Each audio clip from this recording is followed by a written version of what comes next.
What's up, Cougar fans? Jake Brandon here, your host of the Cougconnect podcast. I am joined by Jarom Jordan, and we are talking about the search for a center on the BYU basketball team. Jarom, do we have a center? Find your center is what I say. Be center. Right now, no. BYU is actively recruiting one. I gave one a tour Sunday morning. You can look up who that was. That was out there pretty publicly. A 5-star kid from class of 2027 from Nigeria. Dad played in the NBA for 6 years. Nice family. Fun to meet him. Fun to give him a tour. Got out of teaching elders quorum to do so, by the way. Blessings. So hashtag awesome. Thanks to Eric Bird. Bird and Jordan are our elders quorum teachers. So there you go. we're like, dude, we're the goats. Let's go. But yeah, BYU's looking for a center, man. And they'll find one. It's just a matter of who and when. Yeah. And they want that person, and ASAP. They don't want to wait till, June kind of thing, but they're actively shooting their shot with a bunch of good players. You mentioned the June timeline. That's when people can withdraw from the NBA draft. Post-combine, all that. Mm-hmm. And to come back and kind of be an option there. Is that like the emergency backup plan, like plan C, plan D? Well, I mean, if you get one of those guys, that's pretty good. Yeah. So it kind of just depends who works out. BYU's really ambitious in recruiting in a way they never have been before, obviously highlighted by AJ DiBonsa, and getting guys from schools. Think about BYU's getting guys from Syracuse, Clemson, Kentucky. People are turning down blue bloods to come to BYU. So I don't think people should be very worried. Yeah. I think there was a flurry of activity, and people were like, where's the center? It could be worse. Like, Kentucky hasn't really signed anybody. Like, can you imagine not signing anybody right now? Yeah. BYU has signed people, and Kentucky shoots their shot too. But I think BYU's in a good spot. Like, they'll get a capable center, don't you worry. Mm-hmm. Now, will they get two centers? I thought that they would need two centers. It sounds like they're going to get a starter, and then the market's not that plush with another one that BYU could feel really good about, given market and sort of what the budget is. Yeah. Not like it's unlimited funds. So that's to be considered as well. You mentioned like budget and unlimited funds. Going back to Kentucky, that's kind of been the word on the street, is Kentucky was willing to spend the most out of anybody. They got the backing. And they're here with the backing and the funds. And did they Zoom committed but hasn't signed yet? Like, that's the only kind of thing I obviously don't follow Kentucky basketball super closely. The Washington Poker. Yeah, but it seems like that's about all they've had, is some kind of commitment from that. Yeah, and the commitment versus signing versus whatever. In this era is a big deal. Yeah. It's engagement versus actual marriage. Mm-hmm. So Kentucky Cougconnect. Mm-hmm. Is that what this is? Kentucky Wildcat Connect. Yeah. No, we're obviously. It is funny because obviously we're connected with Mark Pope there, but there's a connection because we're literally recruiting some of the same people. Yeah. Like, in what world do we live where BYU and Kentucky recruit the same people? This world, which is awesome. It used to not be this way 2.5 years ago. It's changed fast. And here we are. So don't be concerned right now that BYU doesn't have a center yet. Right. If we're in like late June and BYU doesn't have one, now it's like, hey, they should be in there with the guys getting ready for the season. Mm-hmm. So the spring is kind of chill. Like, guys can be in spring classes. Like, Dean Rickard's going to be there. Brooks Barr, Colin Chandler. They're going to be in classes together, getting to know each other, getting shots up. Colin Chandler said, I want to meet everybody as soon as I can, get that rapport. He's going to be a big leader on this team. It'll be awesome. June is when they actually have like their fall camp, if you will. Mm-hmm. Football equivalent, because then they have the actual season coming up in October and all those workouts. But that's when you want your squad together, June. Then you're actually practicing for a few weeks together. Okay. So I guess that'd be their spring ball, if you will. Let's look at two scenarios here. Okay. Scenario A, we get a great center. So what's a home run? Everyone's excited about it. What's the ceiling for the team in that scenario versus like scenario B? We get a good center, a quality center, one we feel good about, but it's not like a premier guy. He's not a guy who, maybe gets drafted or something, but he's solid, like a great college player. What's the difference outcome-wise? First off, what does that look like to you? Like those two kinds of centers? Because is it an incoming freshman that is highly touted versus a guy that may not be like one of the top 10 in the portal because they might be too expensive? But he's proven. But like a starter at another team? Or what if it was a guy that... because there were rumors that BYU wanted the UConn center. Mhm. They were never in on the UConn center, by the way. He went to Really? USC. I don't know where that narrative came from. Right. They were not in on the UConn center. Hmm. But like that dude didn't play a ton, yet people were excited at the prospect of him. Mm-hmm. He was like a 5-5 guy, kind Mhm. of off the bench ish. He didn't play a ton. Mm-hmm. Is that a big get kind of guy for BYU? You know what I mean? Like Yeah. proven commodity at the college level. I don't know if it's going to be that guy. Yeah. It's going to be someone who we think we can develop into a quality dude. Well, let's say it's a 5-star kid. it's the 5-star. Yeah, let's just or say it's a guy like that. A guy like that is our scenario A, where it's like, okay, this is the home run guy, and not you like the necessarily prospect of that guy more than he played 1 year at this big school but didn't play a ton. Yeah, I mean, honestly, like that's tough. It's like, do you go with Darius Lassiter, who's like, oh my gosh, look at this, he's at Michigan, what was it, Eastern Michigan, and he put up all these numbers, and he was the this guy, or it's like you go after a legend Glasser, this out of 4-star. high school. Yeah, like okay, like which one? Yep. Do you like? Both are great. good. Yeah. Yeah, both are good. Yeah, good question. I really love BYU's backcourt. I think it's going to be a top 15, top 20 backcourt in America. Mm-hmm. Getting Rob Wright III was massive. Yeah. Best point guard in the portal, top 10 point guard in America. According to Kevin Young, he's the best point guard in America, which is awesome. And that's great.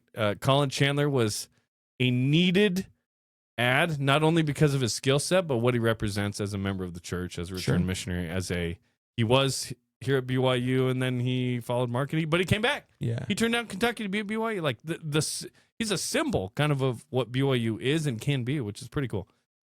And then getting Bruce Branch III is a big freaking deal, because that guy is a projected top 5, top 10 pick next year. And who knows how the class will shake out, right? Right. Could be higher, could be worse, but the fact that you get another super high profile recruit and he commits 3 in a NBA row Today on ESPN, and it's a national splash, like, come on. It's amazing. So that backcourt, fantastic. Yeah. By the way, Bruce Branch is as long as AJ is. He's a Okay. 7'1" wingspan, 6'7", 2 inches shorter, but super long. Love it. Tyler Betsy, Syracuse. He's probably the power forward. And then TBD center. Mm-hmm. And then let's keep going with the roster. Yeah, how many spots beyond the center? Everyone wants to know the starting lineup, and that'll be I just determined gave by you the top center. 4, what I think, and then TBD center. Okay. So then off the bench, in no particular order, Dean Rickert, the freshman out of Timphu, Brooks Barr back from Mission, combo guard out of Texas, Hadim Boop, Brody Kozlowski, Nate Pickens coming off injuries, Jake Wallane from Clemson. Mm-hmm. Great to have Jake on the team. Yeah. Came back from his mish, was kind of told, hey, there's not a spot for you. And he was like, what? I've been expecting to be here. By the way, very connected to BYU football. 2 of his sisters, they married Harvey Longy and Colby Pearson. Hey, not bad. Very connected, right? Which is cool. That's a D1 family. And then you have Dawson Baker. Then you have a TCU transfer who hasn't officially signed, but he was committed to come to BYU a while back. He'll be kind of a backup center. Good to have him on the squad.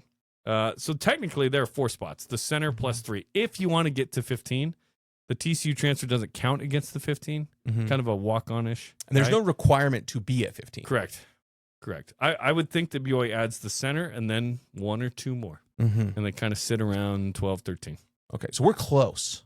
We're closer than people think, yeah. Yeah, because I feel like the vibe among the fan base, or at least in the Discord, is like, oh no, we got to fill all these spots, and we don't know. It's like, no, like I think the roster is close. You just don't play that many guys. And last year was weird. You had Injuries. 6 season-ending injuries. It was odd, right? So you only had 9, 10 guys available. Yeah, at the end. So, yeah, not too far away. Definitely need the center. But in back to your original question, long answer. Sorry. I think BYU wins in the NCAA tournament. Yeah, at least a game. That's kind of where I'm at from a standard standpoint. If they don't get a super capable center, I still think BYU would have enough shooters. They have more shooting than last year to be able to win a given game. Now, can they defend? That'll be TBD. I think that's the center will factor into that. Like, how good of a rebounding group is that? With Branch and Betsy and TBD center and whatnot. So, and Colin rebounds a bit. So, yeah, definitely get to the tourney, and then it's just whether you win a game or not. And could they shoot their way into a second win? Yeah, absolutely. Yeah, we've only seen 3 16s in BYU history, but one of those was 2 years ago with Kevin Young. Right. Right. And they would have a great backcourt. It'd just be like, are we going to get chewed up by Vocatitis of Texas again and on the glass? That is an area that needs to be addressed, and hopefully the center can help with that. Cougar fans, go to Cougconnect.com and become a paying subscriber today. Get behind that paywall, get into the Discord, Q&As with players, insider info in there, and as always, like and subscribe these videos to help the channel grow.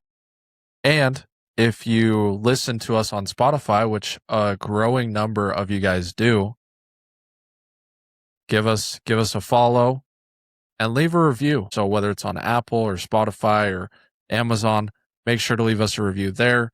We'll be able to grow more on the audio platforms as well. Obviously, YouTube is kind of the home for all things podcast related, but if you do like listening to the audio version, then definitely leave us a rating and a review there as well. And now to our sponsors, Common Sense Financial. Just like we're building something special here at Cougconnect, Troy is dedicated to helping the BYU community build their financial legacies.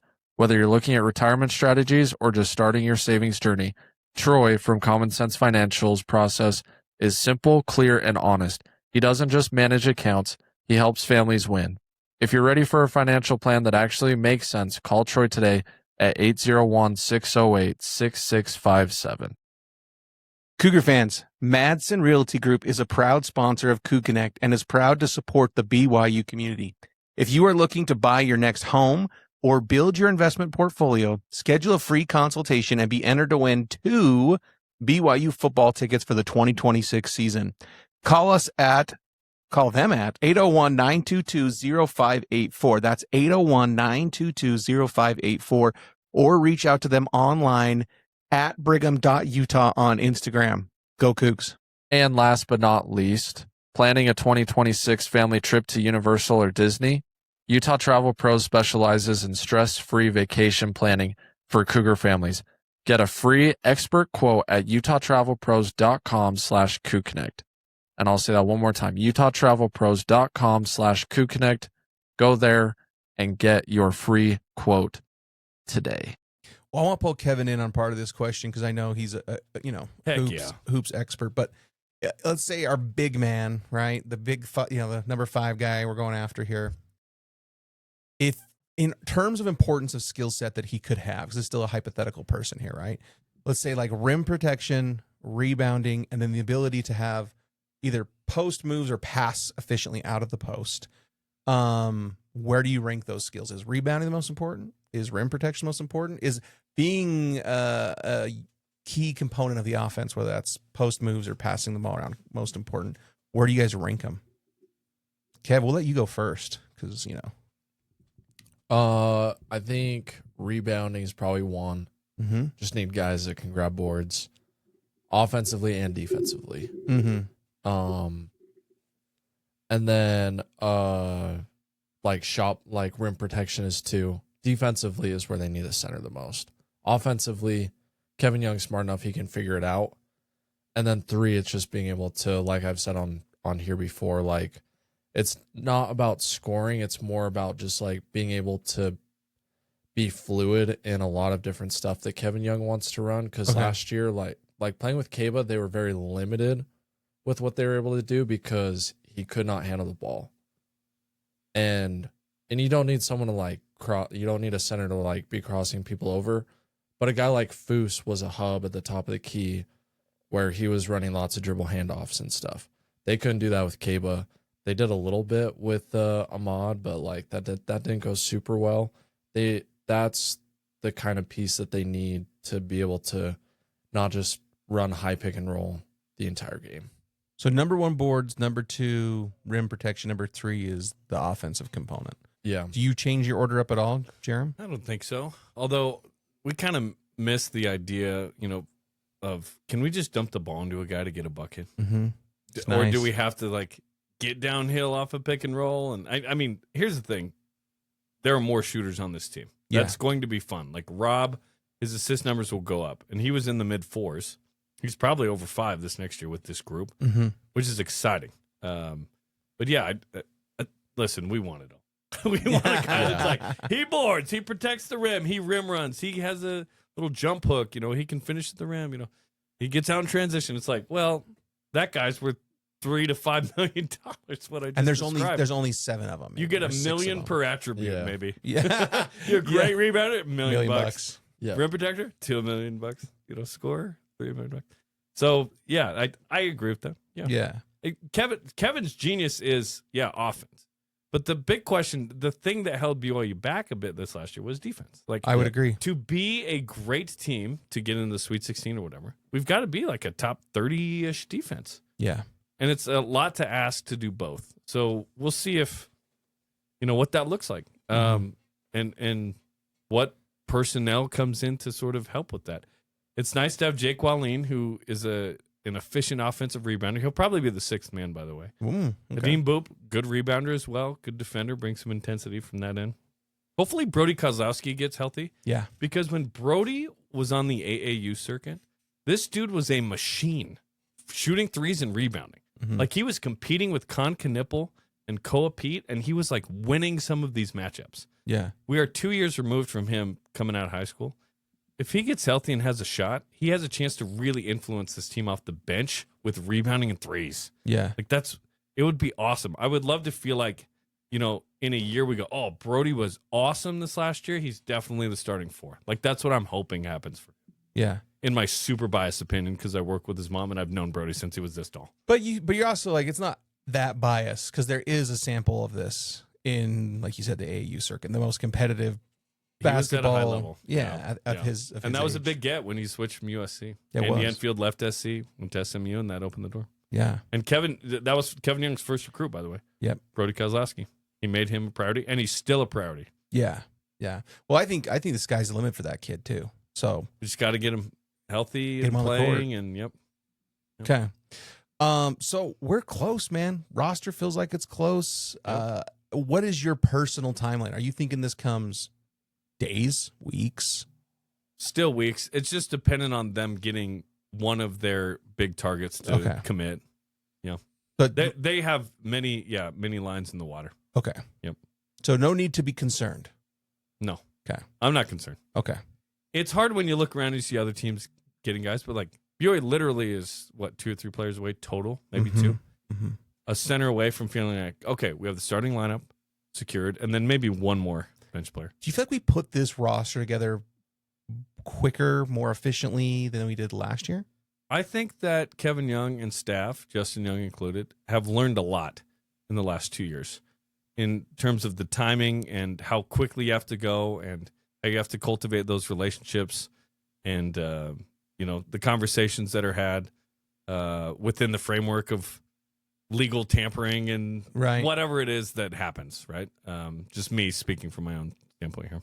But yeah, are we ready when the portal opens? Like, because if you act like, when the portal opens, then the initiate. agents reach out. It's like agents are talking all the time. And they're allowed to. Guys Just- want to renegotiate their amount for the next year mid-season. It's Yep. not like only at the end of the season. They handle all that within the confines of the rules and whatnot. But yeah, you got to be ready. You got to have your targets.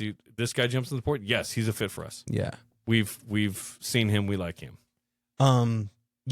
It's interesting. I believe it was passed. It was at least discussed that they need a 2-week tamper portal or tamper window Oh yeah. for football that is 2 weeks prior to the portal opening because it's just too chaotic. Yeah.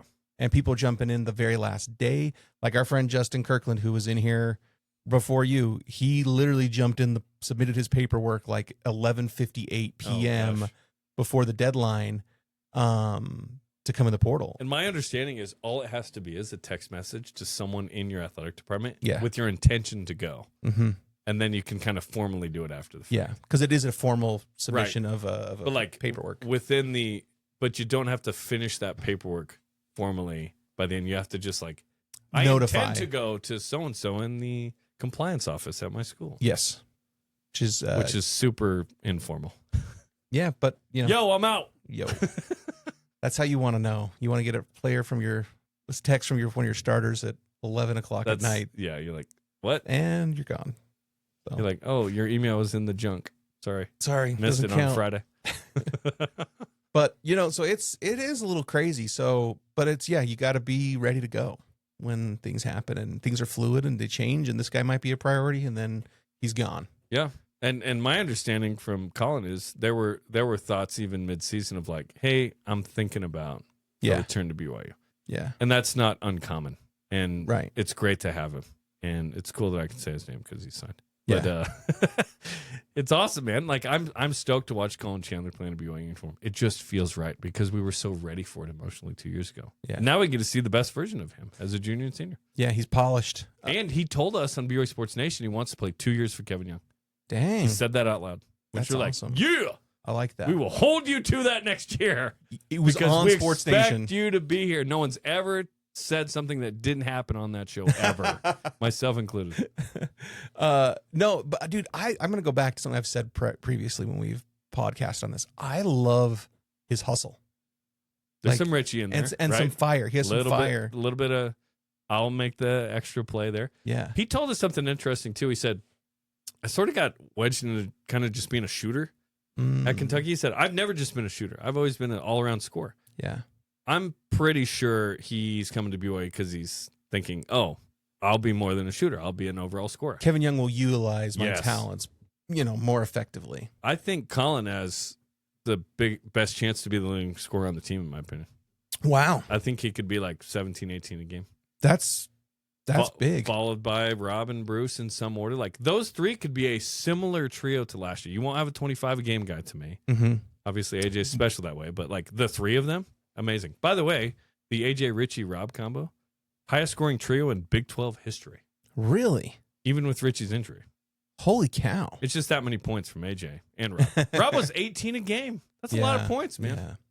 And that's like the thing. If you lose Rob, like, okay, there's other point guards who can maybe facilitate that, but sometimes you just need a bucket. Yes. Like there's a run going on, and you just got to end a little drought and get a bucket. I know that some people would prefer Rob to be more kind of pass first, Mm-hmm. but this dude can score, man. Mm-hmm. He's quick. Like last year, BYU would have been way better if they had more shooters. Yeah. Like losing Dawson was a big deal. Obviously, Richie. Their shooting component, Tyler Morris didn't give us that element. Kennard Davis did not give us that element we hoped for. But when you saw Now we have shooters, we think. We have more shooters. It's the holy grail, according to Kevin Young. He said that on the podium after the Texas game. yeah, We need shooters. and look at the times when Kennard was on a good streak of making shots. We were really good. Like, we really were this one shooter. In the Big 12 tournament, he went off second half against Arizona, 5 for 5. Like, oh my gosh, what do you know? But that's kind of it, though. He just really struggled outside of that. Like, he was in the 20s outside of what I just mentioned. Yeah. Which is, it was tough. It was tough. You pay guys a certain amount, you expect a certain production, and sometimes it doesn't happen. Yeah. And hopefully he can find a good fit for him. By the way, he put his name in early to the NBA draft. He's one of the 71. There we go. I don't know if everyone understands that or knows that. So it's AJ and Kennard in there. He's not out looking for a new NIL deal, new team. Well, he is. I guess he could always withdraw, right? Yeah. Till June 13th. I mean, AJ could too, right? Like That's happening. I saw a Sports Nation So that many said, people have been like, but he could come back. I'm like, stop. Yeah. And the other one was the 5 and 5. Like, oh, Richie and Gabe could come back, right? No. They literally cannot get past that. They're going to say nobody from last year. Right. But that idea is fun, right? Like, oh, what if we brought Kaba back? I'd still want, I like Kate a lot. I really do. And he was great for us. Healthy Kaba was really good. When he hurt his hand, it really affected him. Well, it even affected his ability to even just do what he did best with the alley-ooping component of offense. He didn't want to dunk it because he hit his hand, and then he did at the end of the Iowa State game. And he was like, he grabbed his hand. You saw him on TV. Yeah. Yes. Like, oh. He just got hurt, man. Yeah. Yeah. Like the Kaba against Clemson. Yeah. Come on, man. Yeah. That got 3 alley-oops. Just like literally stopped the game with one of his dunks. Yeah. Because it tweaked the rim. Yeah. No, dude. The shot clock. I'm at, him with another actual 7-foot guy who can do that. It's a gnarly combo, man. I wonder if BYU did they have the budget for that?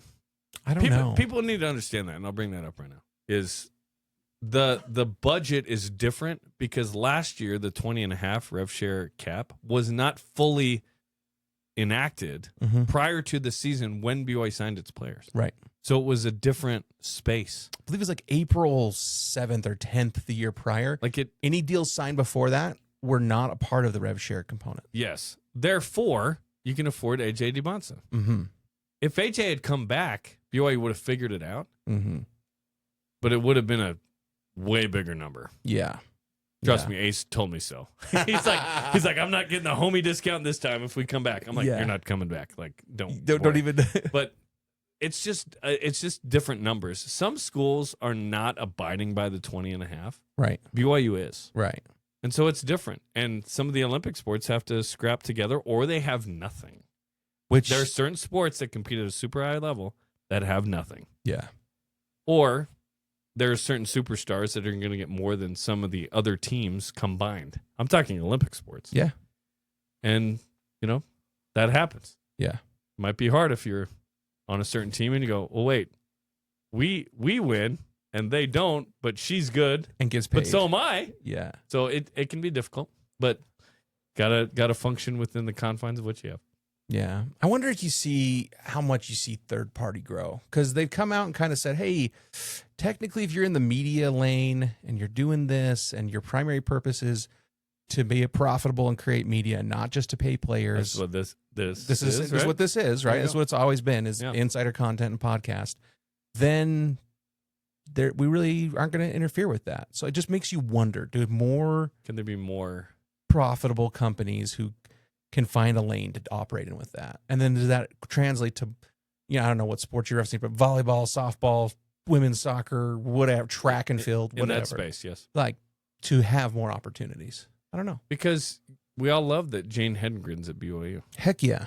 There's a certain amount of NIL you have to give to attract that kind of athlete. And her dad teaches on campus, so technically she gets half tuition. Just a steal. I asked her one time, I go, so you have tuition? She goes, I think so. I'm not sure. And I'm like, you don't have to worry about that. I know. Yeah. Her brother's on the track team too, by the way. He's pretty good. Yeah. So she is going to go down as probably one of the greatest athletes to ever come through BYU. Yeah. Like, if you put her on the tier of athletes, it's near the top, If she wins a gold in LA 28, which she could very then, easily. then what? I know because it's women's track, a certain portion of Cougar Nation will be like, well, no, I Yeah. love Chimmer. Yeah. Steve I Young, love Ty. Steve I Young love will Ty. always I get be, it. I yeah. get it. But just like, how good are you at your sport? She'd be on the Mount Rushmore of greatest BYU athletes ever. Right. She's special, man. It's exciting. I wonder if she'll be back for her sophomore year, by the way, Oh. because she's good enough to just go. Wow. So Yeah, we she's could that good. we could be done basically. We could be. Whoa. One Dang. person in the athletic department said, if I was her, I'd just go. I'd tell her to go. Yeah. Just go pro Yeah. right now. And we can't be like, what? But for AJ, be like, yeah. Yeah. Like, that's pick and how- choose. Yeah. Yeah. She's the AJ of her sport. Yeah. Well, you had been telling us, even I think on this podcast, that it's like, Ace would kind of tease you guys like, well, you never said we were one and done. And you'd be Yeah. like, Ace, let's be real. I never gave into that a single time. Right. Like, no, come on. But- you're gone. And you should go. In the Discord, we had some football players who got really close with AJ while they were all here, Yeah. hung out a lot, everything like that. Yeah. And he had told them weeks ago, he's like, I'm 100% going. Oh, yeah. Before he came out with the online school and before the mom will decide comments, he was like, guys, I'm 100% going to the NBA draft. So if you were in the Discord, Then you know. you knew a month ago that Also, if you're a rational human being, you also knew. if you have, Which, by the way, his love letter to BYU Yeah. on LinkedIn, what is he, Fernando Mendoza? That was so good. yeah, That was amazing. yeah, I was very impressed by that. That was the Yegor Demon press conference. yeah. I'm taking you with me. Yeah. And hey, I love all these people. and Yegor, he's got some exciting things coming up, right? How cool is that? Elder 8 Mile doing work there. That's right. Yeah. That's right. Let's go. That's great. So- Yegor's the best. Honestly, And AJ's the best. they- They're repping. perfect BYU fits. Yes. You couldn't. And Bruce Branch will be the next guy. It's yeah. Like- And The church could not have bought the PR of him standing outside the Linden Temple. You know what I mean? with the other Raz Just band, like AJ being himself. This Yeah. is not forced. This is not. manufactured. Yes. Yeah. Yeah. It's not. So thanks to AJ, because that letter meant a lot. We saw it during the show yesterday, and we read it live. Yeah. Like just, hey, this just happened. And it was beautiful. Yeah. It really was. They like got me emotional. I really appreciated it. Dude, it's cool. Like, I mean, we're talking about going head to head with the blue bloods of college basketball, and BYU's kind of winning these head to heads. And then you've got the number one player in the NBA draft. Some people have said the best talent, you know, in a couple drafts around him as well. Like one of the best prospects. He's a BYU guy, and not just that he played here and he was paid to play here or whatever. No, he's literally a BYU guy. Like, And he'll be a BYU grad. He and Yegor didn't have to say. They chose to say, yeah, I'm going to finish school here. Yeah. That's awesome. By the way, Jeremy Wu of ESPN this morning mock draft. Richie Saunders, second round still. Even though he's off the ACL. That surprised me. Yeah. I thought Richie with the ACL was like, okay, not going to be drafted. Gives him some pause, some GM some pause. Yeah, undrafted free agent. He'll get rehab, and then he'll Go. maybe have to start in the G League or whatever. Like, I don't know. Richie is, it's not going to be a year. It'll be less than a year for him. I know that Mm-hmm. from my conversation with him in Portland at the tourney. He's hearing good things from NBA teams. And now Jeremy Wu, one of the bigger voices in the NBA draft, has him in the mid-second round. Mm. Could he get drafted? Maybe. I didn't think he would. Kevin Young kind of said, hey, maybe it's good that he gets to pick his team, meaning free agent. Undrafted free agent. Yeah. When you know, they kind of talked about Richie's injury, but that's great news. That it's awesome. Dave McCann made this point today. He goes, one of the best things Richie could have done prior to his injury was the Kansas game. Mm. Just like, yep, look at me. I'll just shoot. I'll just catch and shoot, and I can do this in the NBA Yeah. from distance. Yeah. Like, yeah. It's amazing. Like, Yegor, AJ, so on and so forth. Richie might be the crown jewel in terms of the development piece of Kevin Young's tenure so far. This dude was 9 points a game as a sophomore. Kevin Young shows up. Boom. Big 12's most improved guy. You know, into the almost 20 points a game thing. He's on that same trajectory this last year. And a guy that, like, looks very BYU. Right. And is very BYU. Turns into an NBA, like a surefire NBA guy. Yeah. Barring the ACL injury, he was like fringe end of the first, into the second round guy. That trajectory of development to me is amazing. Because AJ, you expect him to be awesome. And Right. BYU continued his awesome development. But Richie, I think, is the ace in the hole where you go, Colin Chandler, you want to be the next Richie here? We got you. Yep. And that's, I do think that, I mean, you talk about the football too and other things, but like, I think people want to come here. Like, everyone's like, oh, it's NIL. You pay them to be there. You pay, like, guys, wake up. Everyone is getting paid everywhere. Yeah. And the prices are often not that different. What it comes down to, everyone's like, oh, it's culture, this, but it's also development, strength staff, coaching, all the support staff that Kevin put in place that are NBA caliber support staff. All of that stuff matters. Yes. That's why that's part of the reason why they want to come here. One is to play competitive ball. Sure. You're in the Big 12. You're playing for an NBA coach. You have it as staff. And then, you can come to a transformational place too. That's great. NFL is interesting with BYU because 63% of the league is, I saw this from ESPN during the draft, I was shocked, is undrafted free agents and day 3 guys. Wow. The majority of the league is like that. And so is it a big deal if you aren't first 2 days draft pick? Yes, BYU wants more of them. Let's not act like, I hate when you ignore something that's inconvenient. Let's not ignore it. BYU needs more day 1 and day 2 guys, meaning first 3 rounds.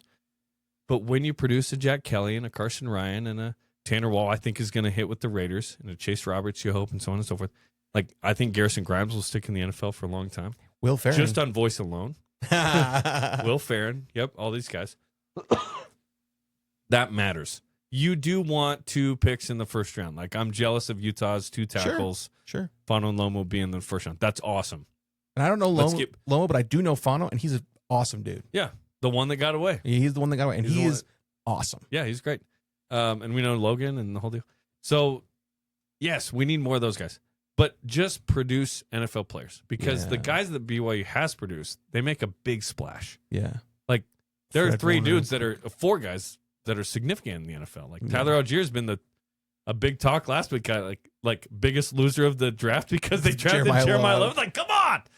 Although they weren't paying him like starter money, but at $6 million, $7 million a year, but like almost, right? So that's tough for Tyler. But like Taysom Hill, maybe one of the greatest undrafted free agents in BYU history. Today we said he was number 2, by the way. Oh. Who do you think would be number 1? undrafted free agent, NFL, BYU. I'm trying to think of who was undrafted. And we're talking NFL career, not the BYU career. Right. Long NFL career, undrafted free agent. Taysom's number 2. Yep. Number 1. Pitta was drafted, wasn't he? Pitt was drafted. Okay. Oh my God. I would Daniel Sorensen was undrafted free Sorensen, we agent, but had he's number 4, I think. number 4. Oh my gosh, it's gonna be someone so obvious, isn't it? Oh my gosh. Not as obvious. Okay. Harvey Longy, but he We didn't have Harvey on the he list. kind of bounced around for 5 or 6 years, had a good career. Most but of these guys won Super Bowls and/or were in the Pro Bowl. you're not counting Steve Young from going to the AF. No. Okay, I was like, No, the LA Express. Yeah. Steve Young. Shoot, dude, I'm stumped on this. I don't know who would be higher than Taysom as an undrafted free We agent. put Bart Oates at number 1. Oh, dude, that's because he actually was a 5-time Pro Bowler and won that's a multiple solid titles. pick. Giants, Niners. Yeah. We had Chad Lewis on the list as well, and then the 5th one escapes me. Chad Lewis was undrafted free agent. I did not realize that. Tulamili was drafted, but not Chad. Oh. I think Tula was drafted two off the great times. ACL. I think he was. Speaking of Richie Saunders, Yeah. if you had a 7-round draft, Richie would be drafted. Yeah. Just 2 rounds. Yeah. So there's a history of quality there. Like Daniel Sorensen, undrafted free agent, really solid career. Like, come on. Yeah. Made a ton of coin. Like Michael Davis could have been on that list too. That's true. Yep. He's still playing, right? No. He's finally been done. out like 2 years. Oh, 2 years he's been out? Yeah. Oh. Yeah. All good. Oh man. Time flies. What do you know? But he's a great story. Blaine Fowler called that one, by the way. Yeah, he got flack for it. Yes, he did. People What? He's not an NFL corner. What are you talking about? It's like, Blaine's nailed a few. Like well, obviously Blaine knows ball. Blaine knows ball, dude. Yeah. Yep. And I've talked ball with Blaine. Blaine Yep. definitely knows ball. When Blaine, by the way, is the most interesting man. Like he's our Dos Equis man. Like he can do poetry, Mhm. Dr. Seuss rhymes. He can sing. He can dance. He can play the piano. Like he's so talented. I love Blaine Fowler. Do you know who the current BYU Cougar, who is the most interesting man Dos Equis guy is right now? Player Yeah, player currently. besides Justin Kirkland. Besides Shout out just- to the pod. Besides just more talented than even Justin Kirkland. I don't know. Kev, you know who it is, right? Kev, who is it? I know who can eat the most. Yeah, You're well, it's telling the me- same guy. Oh. It's the same guy. Yeah, it's Tiger. It's Tiger. Tiger Yeah. Pilot. pilot trains his own AI model. He has his own AI model. You thought Claude was good. Just wait. Yeah, like the Tiger bot comes out, right? Obviously, We a wider. can work on the name, but yeah. Do you want? it's up for negotiation. What should I name the AI bot? Not Tiger bot.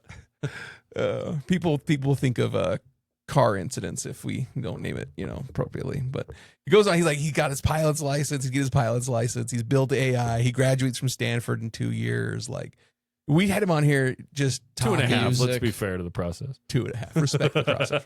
Music too. He's multiple talented music. Can like, he play the guitar too? And I think sing? it's like he was in guitar there. and piano. guitar and piano, Very I nice. believe. Yeah. Very nice. And Yeah, I mean, that's not pretty interesting. unconfirmed. Also trumpet and probably something else. The too. kazoo.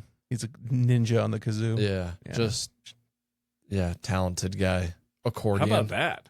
Accordion, nice. Edelweiss. Punt returner, wide receiver. Yeah. Yeah. Most interesting man. How about that, man? We got to get a Bear to Tiger touchdown, a la the Romneys. Yeah. Why not? Be the second. Smells like brother. You've touchdown. heard that there was a couple called. Oh, were there? Yeah. Like where they call, like there was one where it was like, oh, this is for sure wide open. This is a touchdown. And they snapped the ball and it was a false start. Oh. Then they came back to it and had to call it later on kind of an up-tempo thing. So Parker ended up catching it. And Tiger told me, like, yeah, there was like 2 different times or 3 different times where they had it on. It was a false start or encroachment on the defense. And they called the same exact thing later, the look, and someone else is in. And he's like, dang. But it happened like 3 times last year. It'll be called this year for sure. Yeah. So, Now that Tiger's a senior.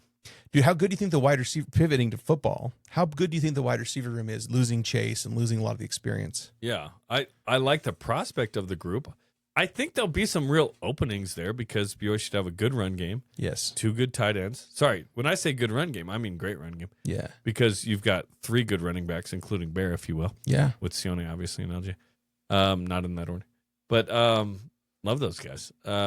Love the 2 tight ends, Walker and Roger. Saw the premium content article you posted about there we that. go. So yeah, Roger and Walker, love that. I'm excited to see these guys play.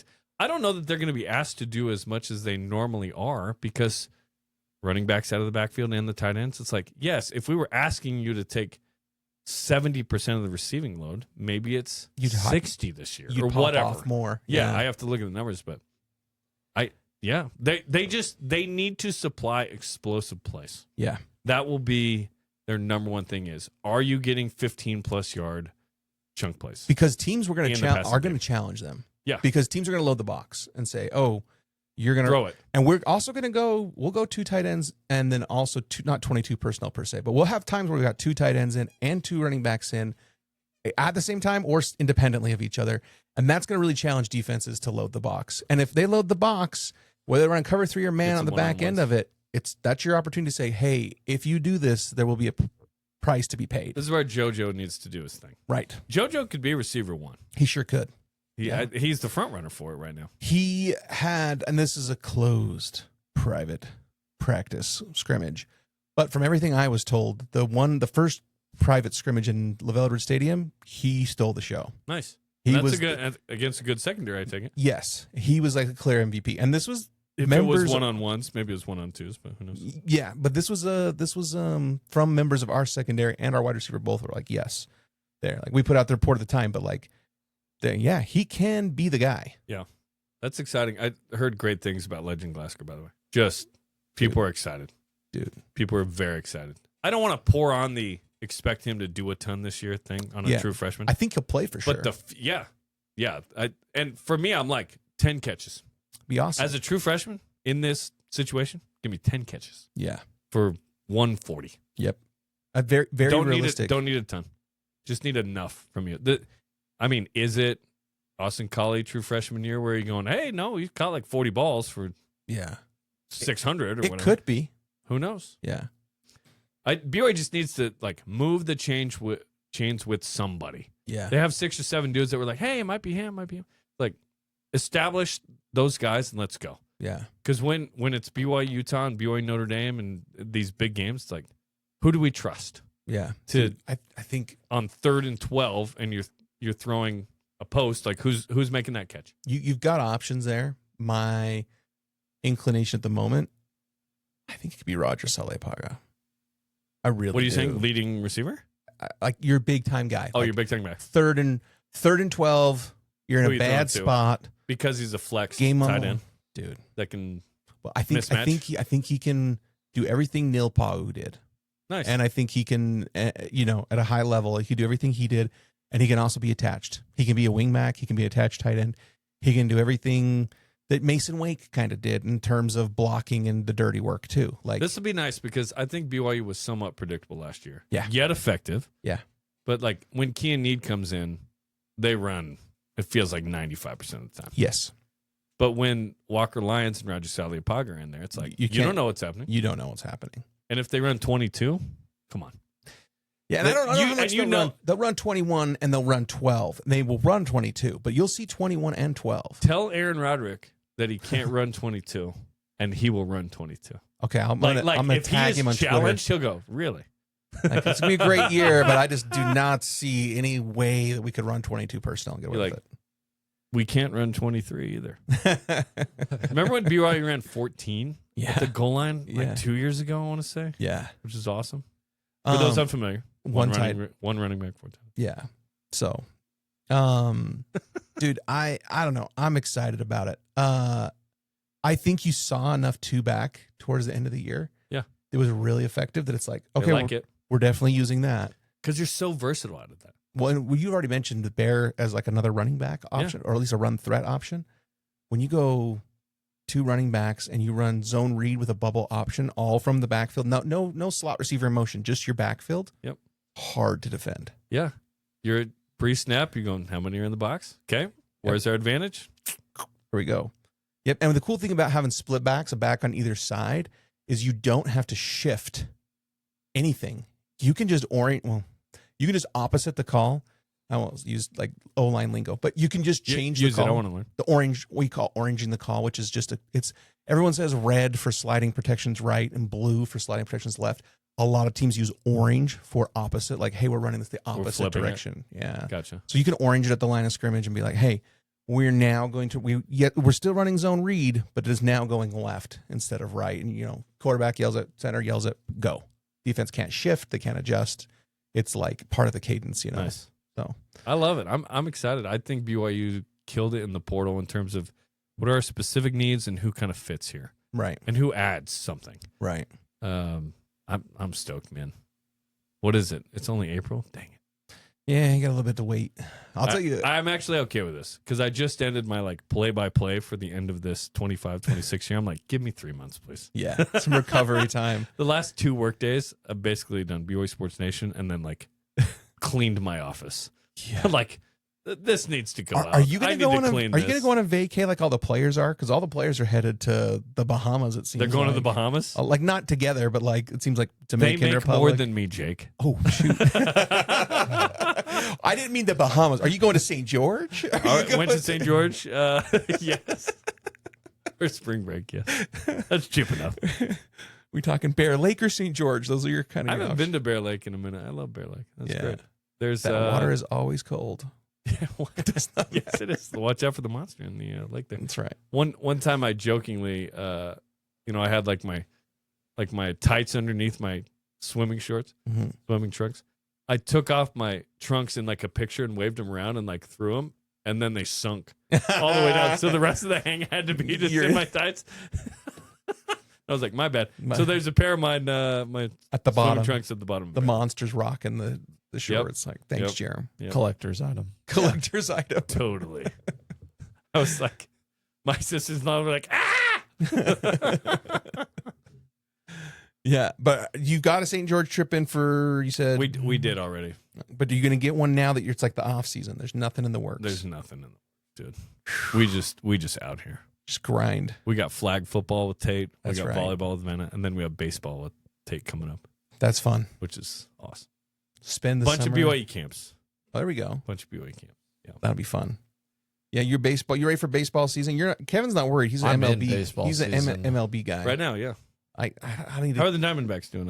I haven't noticed. I'm I'm not being sarcastic. starting pitchers bad recently. Like we've gotten 8 run in the first inning multiple times. That's not good. Yeah, not don't great. like the snowman early. Yeah, no, it's Used to that on the golf course, personally. but couple rookies are playing well. So yeah, Corbin Carroll's Things are good. the real deal. Corbin Carroll's Shout out Seattle. Corbin Carroll might be the new face of Arizona sports very soon. So Not Devin Booker. well, you got to win in the playoffs at some point to keep that. Ouch. Yeah. Ouch. Yeah. Getting Yeah. swept doesn't help. Twice. Doesn't help. Yeah, does Okay. not. What's it like to make the playoffs, though? Yeah. We'll know As next the year. Jazz- The Jazz will know next year. Let's go. We'll make the playoffs. Yeah. What do you trust the lottery? Personal instinct, gut feeling, No. following the spirit. Nice. What spirit? No, because the Jazz have never moved up in the lottery. And statistically, it's kind of outrageous that that's the case that we're at, right? It feels weird.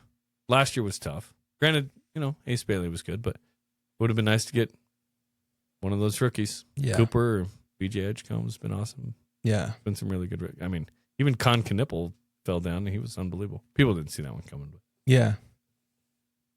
I love this draft though. I'm super excited. I think we've never been more into the NBA draft because we have the number 1 pick. I mean, Right. obviously, Absolutely. like Absolutely. we're stoked.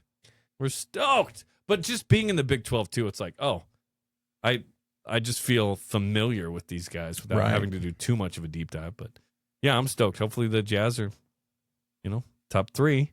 You get like a surefire guy. Is that Then if kind they're of the not, give me Darius Acuff Jr. at 4, baby. At Okay. Arkansas, the point guard. That's the Okay. missing piece for the Jazz, in my opinion. is a point guard? Is a point guard, yeah. Because they go Walker Kessler, Jaren Jackson Jr., Lowry Markkinen, Keontae George, and then TBD point guard. It's not Isaiah Collier. No. I like him as a backup, but is he a Yeah. free agent? He going to be a free agent?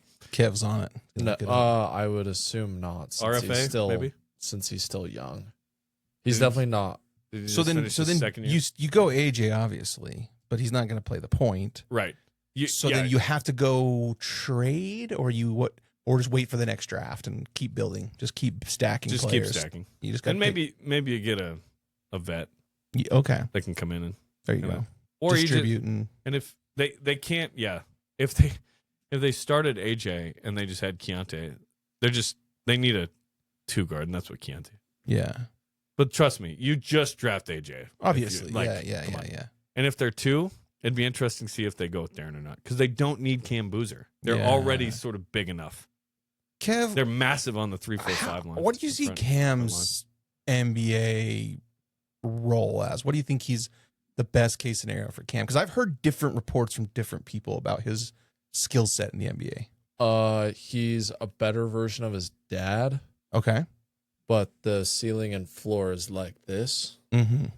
And the ceiling for like a guy like Darren Peterson or AJ, it's like, yeah. Because like if AJ never develops a 3-point jump shot, his floor is not low. It's not like, oh, he's out of the league low, but he's not like a top 30 guy. Yeah, he's not 20 game guy. Yeah. Without a 3. Without a like agreed consistent 3-point jump shot. Mm-hmm. Yeah. Darren, if he's just like a mental head case, floor is very low. But if he's on, if he's playing 65 games or more kind of thing. Yeah. And scoring 25 a game, like so Boozer, you know what you're gonna get. It's gonna be like 18 and 10, and he'll do that for 12 years. Is kind of where I think he's guaranteed. at. But he won't be 25 guy. Exactly. Yeah, I agree with you. It's, yeah, that's a good way of doing it. But like you know exactly what you're gonna get, which like if you're Utah, like if you're out on Peterson, I wouldn't hate taking Boozer, just go real big and just we're already so long. Do you trade Walker Kessler at that point? Because then you could just play Jaren Jackson at the 5, Lowry at the 4, Cam at the 3? Question mark? I mean, and they were playing Mamu or what they were playing when I went to the Suns game this year, they were starting 4 guys above 6'9". It was like Ace puts you over the top there because he's 6'10". Yeah, it was like 3. What it was when Walker was playing. It was Lowry. It was early. Yeah, it was like the first 5 games. Yeah, and it was like, was it Mamu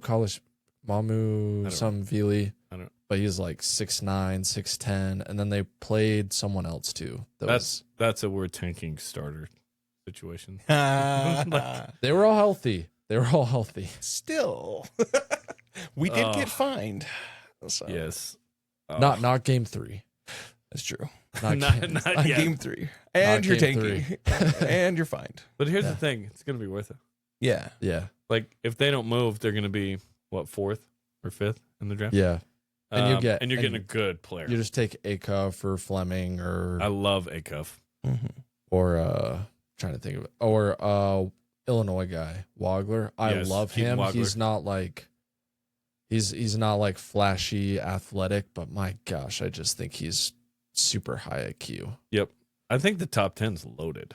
Yeah. Like, I think there's a lot of talent. And we'll see this over the next couple of years. Obviously, NIL is keeping people here that would not have, right? Hauk's the Florida guy. The Florida big. Oh, yeah. Yep. Yeah. No, he's interesting too. Yep. Well, he stayed. And he stayed, yes. He was going to be a top 12 guy. But they gave him. Yeah. Which is interesting. The top 12 is interesting to me because, like, Braden Mullins, if you're not going to be a lottery pick, just stay. You're going to get more than you would per year. So, and one more year at UConn. Like, you're the guy. You're the Christian Leitner of this generation with that shot. Like, you can ride that a long ways. And you're at UConn. Like, life's good. You're the king of stores or whatever. Yeah. Dude, I think NIL. Everyone wants to be the king of stores. Why not? Who wouldn't? I think with 2 R's. NIL has made college hoops more compelling, in my opinion, and college football more compelling, in my opinion. Yeah. And everyone who's like, it's ruining the sport, the transport ruining the sport. I'm like, I feel like the conference realignment has been more detrimental to the sport than anything compared otherwise. Yeah. Why'd we kill the Pac-12? Like, come on. We had a good thing going. Speaking of ruining the sport, it came out this evening, that the tourney is expected to expand to 76. Why? So we're going to have 12 first-round games. Opening round games instead of the first 4.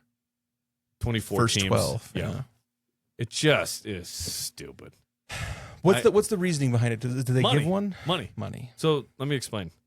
The college football playoff is not run by the NCAA. It's by a separate college football playoff thing. The bowl committee, whatever. So they don't get that money. They get it from March Madness. That funds the whole thing. Yes. And when you say the whole thing, the lawsuits, they have to pay for this stuff. That's why they're doing this. Yeah. To help pay for stuff. Yeah. It's simple. And it stinks because I don't know a soul that wants it expanded to 76. Other than the NCAA needs to fund the lawsuits. Yes. Crazy. 68's weird already. Yeah. Like 64 was perfect. Yeah. It was the perfect amount. The bracket looks good. This bracket's going to look so freaking stupid. Yes. Matt Norlander was saying this today, CBS Sports. I was like, oh my gosh, he's right. He's like, look at this. Where are they going to put it? Wait. Everyone knows how to fill this out. It's fun. It's easy. You post it. You hang it up. You print it. How are they going to do it?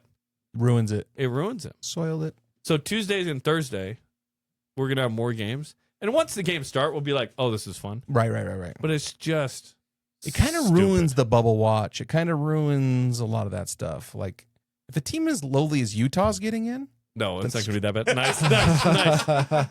It won't be that bad. Nice. Good one. It's not ridiculous.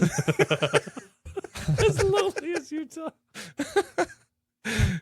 They're not just flushing it down the toilet, Jake. Come on. You can go to the Crown in Vegas, and no one will watch that. Oh man, yeah, I can't wait for the battle of the 13 seeds. Duquesne and Holy Cross coming up on True TV. Yeah. Wednesday night at 8 Eastern. Every year I go, oh yeah, True TV. Have you seen the Google search things? If you look, because you can look at their Google Trends, it's like, what channel is True TV? And nobody searches it ever except for in March. Yes. Like, how do they survive? TNT and TBS are like, this would be hilarious. Let's just have a channel where we just show Impractical Jokers all day, except for March Madness. Your Google Trends is outraged. And there's 1 year it never got searched. 2020. Like, there's literally there's 1 year that not a soul in America searched what channel is True TV, and it was in 2020. That's hilarious. Should the church buy True TV? Yes. Just be like, yep. You want some truth? Here we go. We got The Chosen. You got The Chosen. We got all the Book of Mormon videos. We got all the seminary. But you got the throwbacks too, right? So you could put up Legacy. Oh, on there. Mountain of the Lord is goated, bro. I love that movie.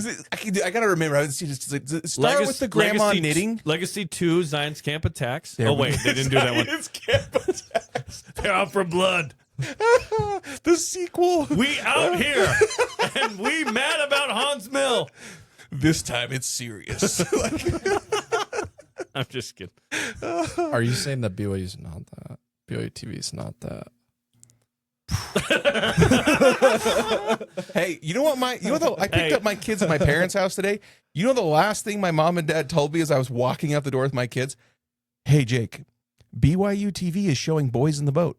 Have you seen Boys in the Boat? Oh, it's really good. You should watch Boys in the Boat. I feel like every other Friday, it's Rudy, Miracle. There's some decent ones. Yeah, remember the Titans? Good ones. I don't know if we've shown that one quite yet, but I think Disney Plus probably has the rights to that one. Yeah, we have some good ones, dude. So the Brandon family, the OG Brandon household, they're locked in on BYU TV. I'm old enough to remember when BYU Sports were on BYU TV. Yeah. I'm not talking the app only. I'm talking on BYU TV. Yeah. Yeah. It's it's on the app. That's the way it went. So, by the way, shout out to Tom Homo. Yeah. We were in a meeting 2019 maybe. This is before everything was super app centric. We've had the app for, I don't know, a long time. We were in a meeting where basically the brass from BYU TV and the athletics homies were over, including Tom and a bunch of sports information directors. And our managing director, Michael Dunn, said, hey, we're basically going to show stuff on the BYU TV app, but we're going to do more games, but like app only. Mm-hmm. And that was totally different because we had shown a ton on the linear channel. And everyone in that room was upset, except for one person, Tom Hummel. He goes, yeah, this is where this is going. Let's do it. And I was like, how is he not mad right now? Like, I'm upset. I'm like, what? App only? Yeah. We felt relegated, right? Like, oh, man, like this big volleyball match against UCLA, big women's soccer game or whatever. This is when BYU was independent. He's like, no, this is where it's going. Let's do it. I was like, wow, the foresight and the just calm demeanor. And I was like, okay, I see why he's the guy. Now you got ESPN Plus. You Now got ESPN Plus. all the other pluses. Men's volleyball, we're on Big Ten Plus as well. There you go. Why would men's volleyball be on Big Ten Plus? Do you know the answer? Because there's not that many teams in the, what is it, MPSF or whatever What's it's called? the connection to the Big Ten? I have no. What was that? UCLA. UCLA and USC. Or in the league. Yep. They could just sell it to anyone they wanted. Like your mom's YouTube channel, if they had enough money, could buy the rights if they wanted, right? Or Cougconnect. Nice. Yeah. Yeah. So, Big Ten Plus. Mostly ESPN Plus. That's foreshadowing is what you're saying. Utah could never. And Utah could, how many sports from the University of Utah are shown on Big Ten Plus? Name 5, Kevin. Go. Skiing. Just Wrestling. wrestling. You know, UVU was in the Big 12 before BYU. Was, Absolutely. right? In wrestling. Yep. Yeah. Affiliate in wrestling. Yep. There we go. So there's only, the elite foreshadow like that. When UVU joins the Big 12 in 15 years, it'll be foreshadowing. Cougar fans, go to Cougconnect.com and become a paying subscriber today. Get behind that paywall, get into the Discord, Q&As with players, insider info in there. And as always, like and subscribe these videos to help the channel grow. And if you listen to us on Spotify, which a growing number of you guys do, give us a follow and leave a review. So whether it's on Apple or Spotify or Amazon, make sure to leave us a review there. We'll be able to grow more on the audio platforms as well. Obviously, YouTube is kind of the home for all things podcast related, but if you do like listening to the audio version, then definitely leave us a rating and a review there as well. And now to our sponsors, Common Sense Financial. Just like we're building something special here at Cougconnect, Troy is dedicated to helping the BYU community build their financial legacies. Whether you're looking at retirement strategies or just starting your savings journey, Troy from Common Sense Financial's process is simple, clear, and honest. He doesn't just manage accounts, he helps families win. If you're ready for a financial plan that actually makes sense, call Troy today at 801-608-6657. Cougar fans, Madsen Realty Group is a proud sponsor of Cougconnect and is proud to support the BYU community. If you are looking to buy your next home or build your investment portfolio, schedule a free consultation and be entered to win 2 BYU football tickets for the 2026 season. Call them at 801-922-0584. That's 801-922-0584, or reach out to them online at brigham.utah on Instagram. Go Cougs. And last but not least, planning a 2026 family trip to Universal or Disney? Utah Travel Pros specializes in stress-free vacation planning for Cougar families. Get a free expert quote at utahtravelpros.com/Cougconnect. And I'll say that one more time, utahtravelpros.com/Cougconnect. Go there and get your free quote today. If we got a Big Ten invite today, we take it no question. I think you have to. Because money. It's not about... They get way more money. That's what it is. You have to do it. Yeah. I like the Big 12. I do like the Big 12. But you would have to do it. You'd have to do it. There are select few teams that I think should leave the big conference and go to like a Big 12 or an ACC. You're talking like relegation almost with like Rutgers or... I think if Nebraska, because they're not hurting for money. If Nebraska came back, they could come to the Big 12. It's a way better fit. They lost it when they went to the Big 10. They lost Texas. Yeah, they lost Texas. That's where all their players came from. You suggesting that Omaha is not the hottest recruiting spot? Lincoln in volleyball, it is. Yeah, women's volleyball.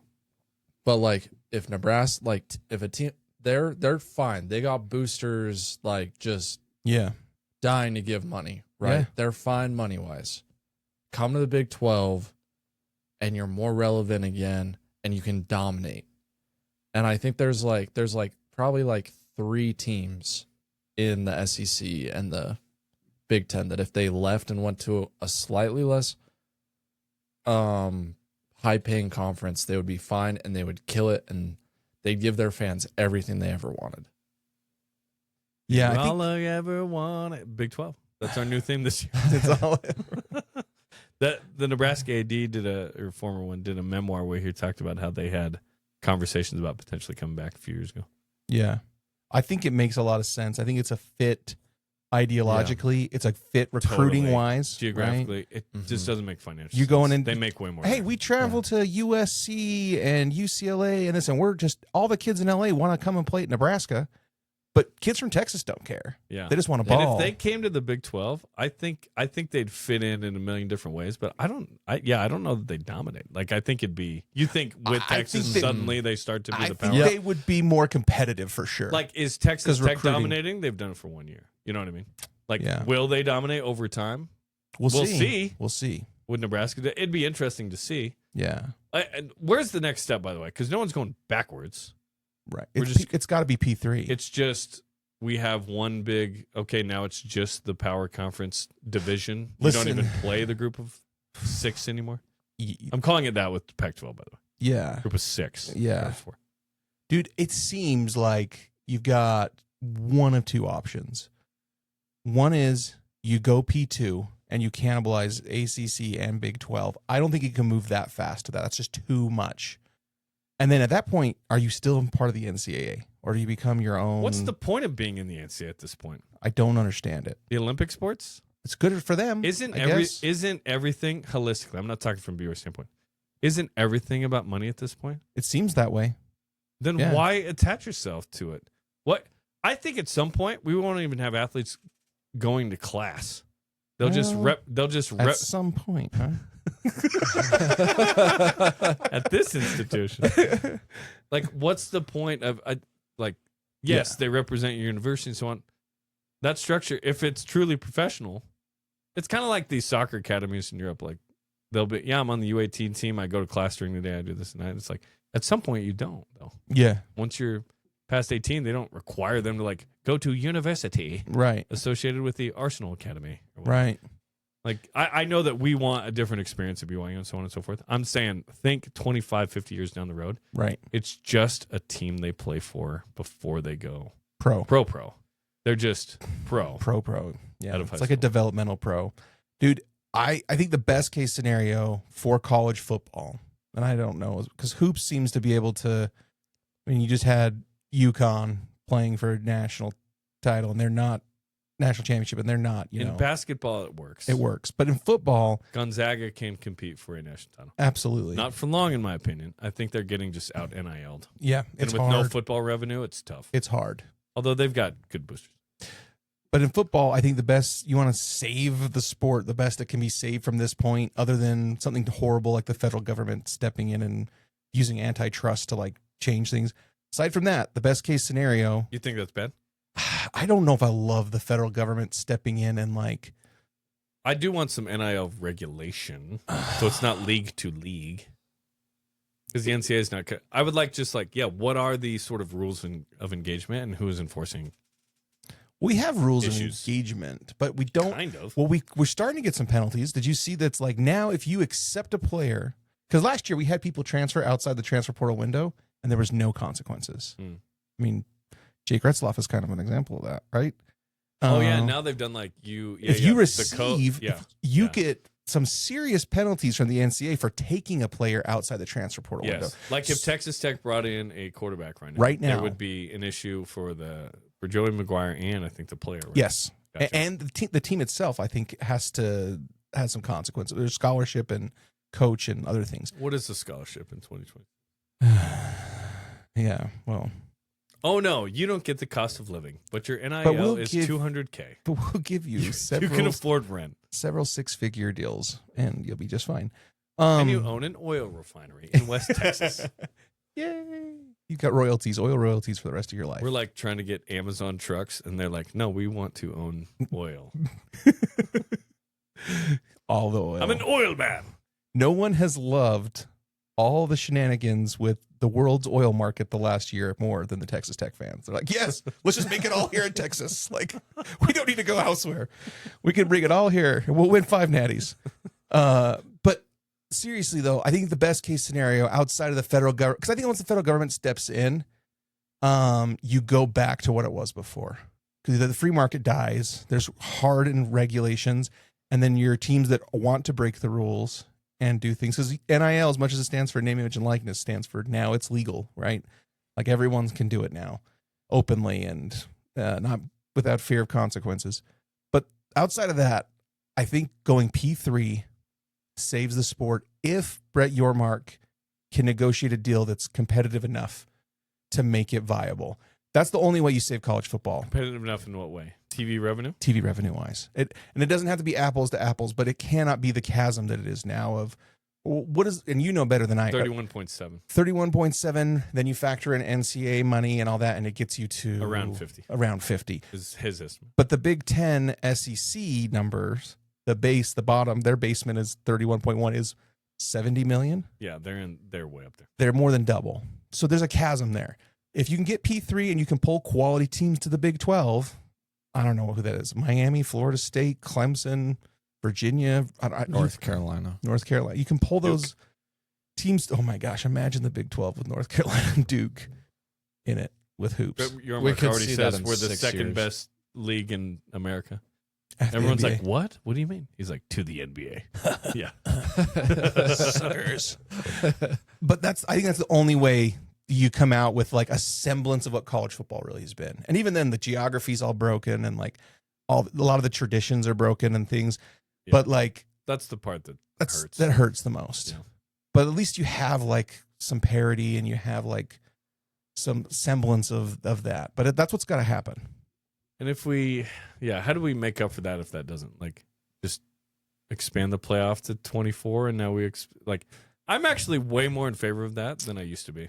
You just got to accommodate with the season, right? And Each season's got to get cut down, and you have to have mandatory cross. Like the SEC can't just play themselves and UAB. Like they have to play some Big 10 and some Big 12 teams to see how do you seed this thing if it's just we only play this.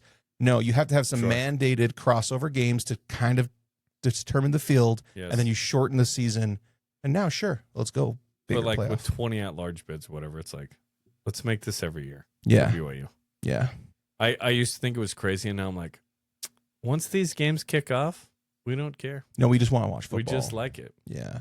And if that bleeds into January, so be it. They already did enact the, starting in 27, week 0, it will be moved up a week. Mm-hmm. And week 1 will be where week 0 was. Honestly, if you started kind of late August, I know it's pretty hot in some places for like fall camp and whatnot, but don't hate it.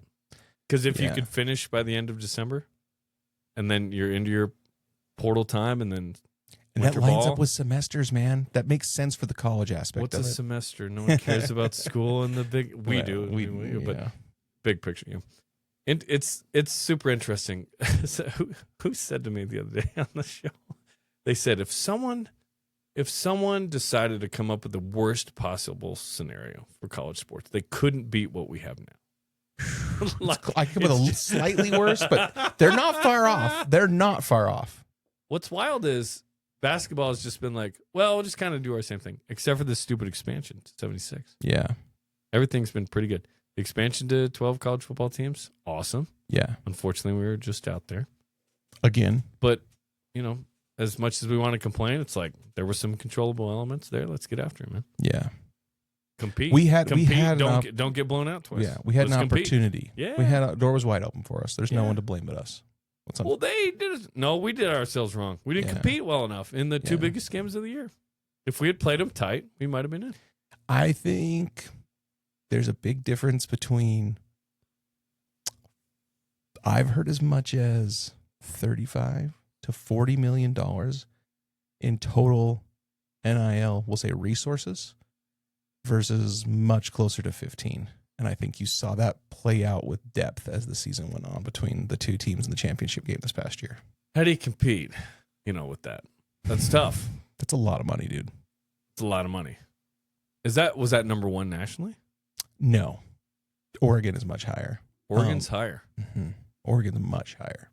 And there was a gap there with Texas Tech in that game. You saw that game. And then there was a gap with Indiana, which is wild. And Indiana, Isn't Indiana the model, though? Indiana's the model. Because they didn't have $50 million in NIL. No, not even close. I They know were Mark- much closer to us. I know Mark Cuban's doing that. If Indiana can do it, we can do it. Yeah, Indiana gives me hope for college football. Yeah. Because what did they do? They went out and found a coach who's all about winning, had great culture. And what does he value? Like guys who are just football dudes who play football. I Yeah. evaluate a player as much on their handshake as their tape, right? He's just a football freaking dude. Fernando Mendoza feels like a BYU quarterback. He does. He does. Elder Mendoza. Dude, the Las AP Mendoza. Las Vegas Raiders are That's a clash of... pretty close to BYU culture at this What point right did now. Jackson Payne tweet? He goes, Kirk Cousins, Fernando Mendoza, Tanner Wall. Chase Roberts, most wholesome team in Ever. the NFL. And then I was like, it's the Raiders. They're the worst. Their fans are the worst. No, Hey, they've no, really it'll be cleaned fun. up their image moving to Vegas. Okay, they've really. That's what everyone does, moving to Vegas. Beautiful Vegas Yeah, it's Vegas is actually somewhat family friendly nowadays. compared to Oakland Oh my gosh. And even LA. and even Jeez. LA. Yeah. When I lived in LA as a kid at age 7 to 9, it was during the riots with Rodney King. Oh, We yeah. could, not that I had Raiders gear, but you couldn't wear Raiders gear to school Yeah. because the gang affiliation stuff. It was that intense. The movie Friday, that was my life. I was just kidding.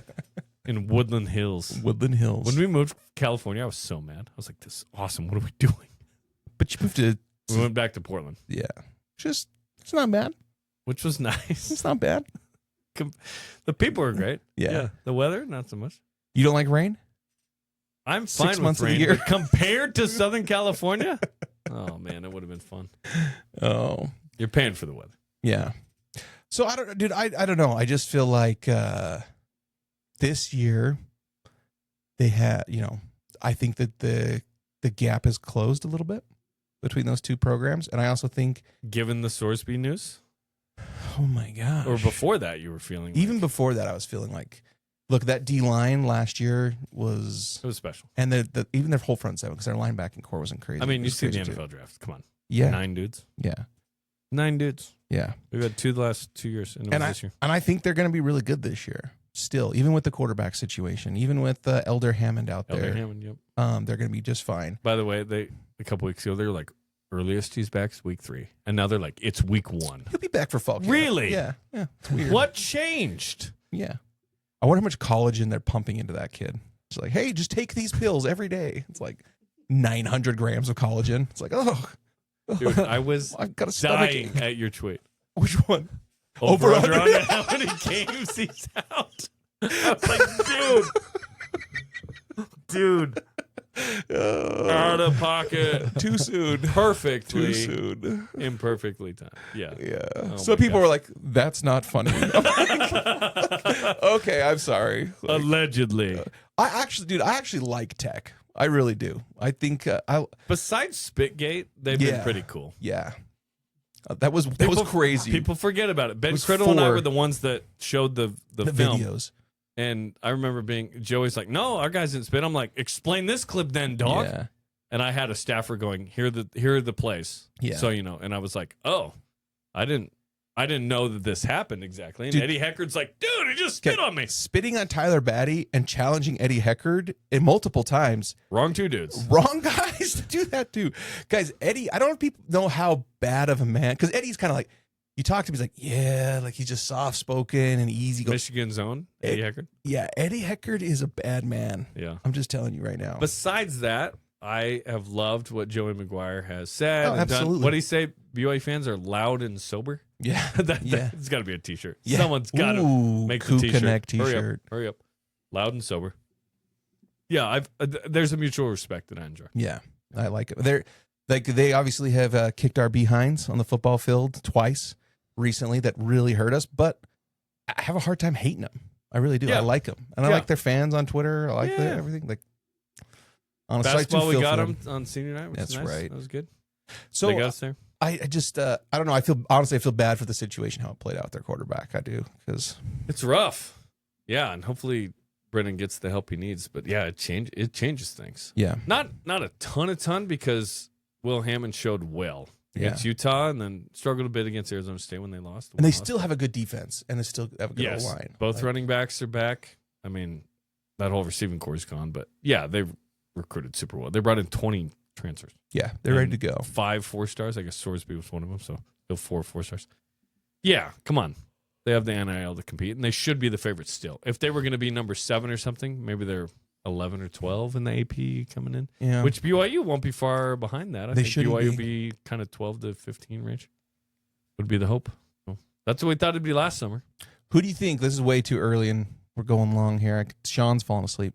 Shout out Sean. Shout out Sean. Sean, you want to say anything? You want to say hi to the people? Sean, say hi to the people.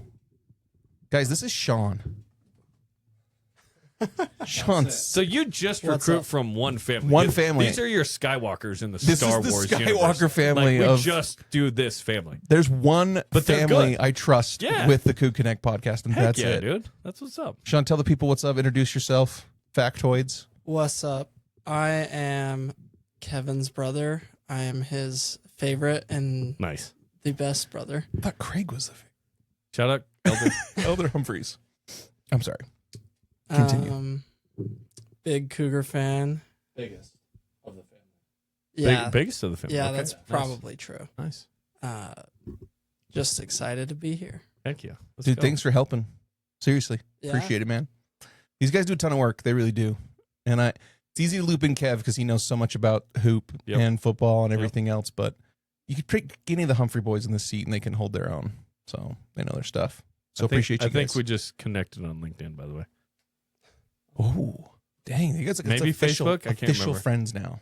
I haven't checked in a minute, and I went through my LinkedIn Mhm. requests, and I was like, oh, I'm not going to just add anybody. But just Kevin. just the homies. Of course, Kevin. Yeah. Just We the go- homies. we go back. I appreciate that. Yeah, just the homies, dude. I'm not on LinkedIn much right now. So sorry if you've tried to request me that. You ain't a homie. Sorry, Sorry, non-homies. non-homies. Sorry. But, oh my goodness. Who do you think is like the real contenders for the Big 12 title? Like Oklahoma State's interesting. they have rebuilt quick. Yes, They've the tried North to Texas Cowboys. Yes. They'll be interesting. Mestamaker was the only other freshman you could kind of compare to Bear last year as being one of the. There were some other good ones, but he threw 4,300. I mean, that offense cooking. They brought a bunch of those guys over. Houston deserves to be in the conversation. They Agreed. were a surprise. Arizona, I think it's going to be good again with Noah Fafita. They, Mhm. and I think unfortunately Utah will be good too. But we'll see. They could be. Utah could be really good. And I think they've got a great head coach who obviously knows ball. He's one of the coordinators everybody's been trying to get to for the years, and Yep. Utah was able to hold on to him. Yep. They replaced a lot of staff members. They lost players. Why? What important happened? Players to, I don't remember something. Michigan fan over there? What happened, Kev? What did you guys do to ruin Aren't we Utah? all Michigan What fans did- a little bit now? what did- Just what like did because of Michigan what they do? did to Utah. That was kind of sweet to watch. Yeah, John well, Beck, dude. Coy Detmer Jr., dude. That's right. Micah Simon. What did Michigan do to Utah? What did Utah do to Utah? That's a good point, dude. He Self-inflicted. he was Whittingham's not at Michigan if Utah Says, doesn't okay. push him out the door. Isn't it the greatest thing ever that they do all the M's, but it It looks, looks like, like the Utah? Every picture. I love Dude, it every time. he's given Utah the BYU Cougar treatment too. Have you noticed he will not say Utah in an interview? He will say at my previous school in the past. No one has caught him saying This is great. at Utah, at the University of Utah. But he at said the U. he said BYU in a press conference though. Well, yeah, now That he's done, now he says the he's a Cougar again. sacred letters. he's a Cougar again. Yeah, he's not a Ute anymore. He's been freed. Curse is broken. We've said that so many times on BYU Sports Nation where we're like, former BYU great Kyle Whittingham. Like, we just don't care that he's the Utah was the BYU Utah coach. legend Kyle Yes. Whittingham. All back linebacker in 1981. Yeah. So funny. Yeah, but I am Did I very miss anyone? curious to see. In the teams that Big 12? No, in your I think opinion? Houston. I think Houston is a really fun one to watch, like Utah, where they could be really good, or they could kind of still be a 7-8 win team who's good. I mean, 9-3 is good, but not great. Right. Like 7-2 in this league does not get you to Arlington. Right. You have to be 8-1 or 9-0. There's just too many teams in the league. Yeah. As much as we wanted the sort of traditional power conference setup, we were always going to be in a league that was bigger Yeah. because we weren't in it originally. Right. We were going to be the 13th or 16th team or whatever. So it's hard to get to Arlington. It's hard to produce the Big 12 Freshman of the Year and the offensive Player of the year. Like, that was notable what happened Yeah. last year. I don't need more, by the way. I just need the same from those guys. Yeah. I don't need Bear to have 25 passing touchdowns. Yeah. He had 26 total touchdowns. Like, Yeah. that works. Just do it again. Yeah. I think they will. I do too. I don't see. I look at the roster. I listen to the players when they come on here or when they come in the Discord. I don't see glaring holes in the roster or things that like scare me. I mean, maybe you could go to kicker just because you lose Will, who's amazing, but And punter and and they're long, replacing specialists, all the the specialists. Yeah. That's the one thing. Kev. There's a team in the Big 12, new head coach. They miss BYU. I think they miss BYU. They miss Texas Tech and they miss Utah. Ooh. New coach. Yep. UCF still has their coach Mm-hmm. because it was a new coach last year. That was the first one I thought of. Not Baylor. Boy Not- genius. The Boy genius. Did West Virginia? I'm trying to think. Kansas State. Kansas State. Colin Klein. Colin Yeah. Klein. Kansas State. That's an Yeah. interesting one because they've had resource. They have resources Yes, and they have recruiting the connections. NIL. They do have resources. Do they? They do. Yes. Okay. And listen, I'll tell you this. They have come after pieces at BYU before with competitive offers. And I'm not talking specifically just players. I'm talking players and staff. K-State's interesting to me because it's like, are they going to be very good or are they just going to be good? Because they're typically, like They're last year always was good. weird. They're almost always like 8-4, Mm-hmm. 9-3. But to me, 10-2, 11-1, that's That's different. good. Yeah. That's you're different. in the conversation for the title game. Yes. You're watching those last few weeks of college. Are we in? Are we out? And again, Yep. 9-3, overall 7-2, not good enough Yeah. to go to Arlington, Yeah. Yeah. right? You've got to And- be 8-1 or 9-0 probably. But yeah, they miss them all. What Will Avery? That's interesting. Can he Very make the interesting. leap as a Is passer? Is he going to be a You're great player? you're basically betting on Klein being able to come in and scheme things open like he was able to do for A&M. A&M. And he did a fantastic job. He was great. with them. He was. Is he OC for them too? I wonder. Yeah. I would imagine. Is he head he's- coach, play caller? There's not too many. No, but It's rare. if there was Sark's still doing it, right? In Sark, Texas. Leach did it forever. Like you can do it. Dave Aranda does it for the defense for Baylor. Okay. Unique. The That's an interesting one. The Wichita Eagles says Colin Klein will keep call plays for K-State. So someone screwed up on the headline there, but continue to call the plays, huh? Keep Yeah. call play. Keep call. That's actually one play. That's actually exactly how you say it in Manhattan, Kevin. So Show some on their respect level. to the Little Apple. the little Yeah. apple. Yeah. my brother's bishop in Manhattan. So There you go. Shout out Bishop The Humphreys. bishop, or there are multiple bishops? there's two wards. Nice. Yeah. YSA or just regular? Right. There is a YSA, but he's not that Nice. bishop. So Nice. There you go. Fun fact: Andrew Gentry was in the bishopric at Michigan That's in awesome. Ann Arbor. Yeah. Church That- News did like a whole feature on him. That when would he be was up fun. singles ward or there. His YSA ward, yes. okay, Yes. That would be fun. that fits.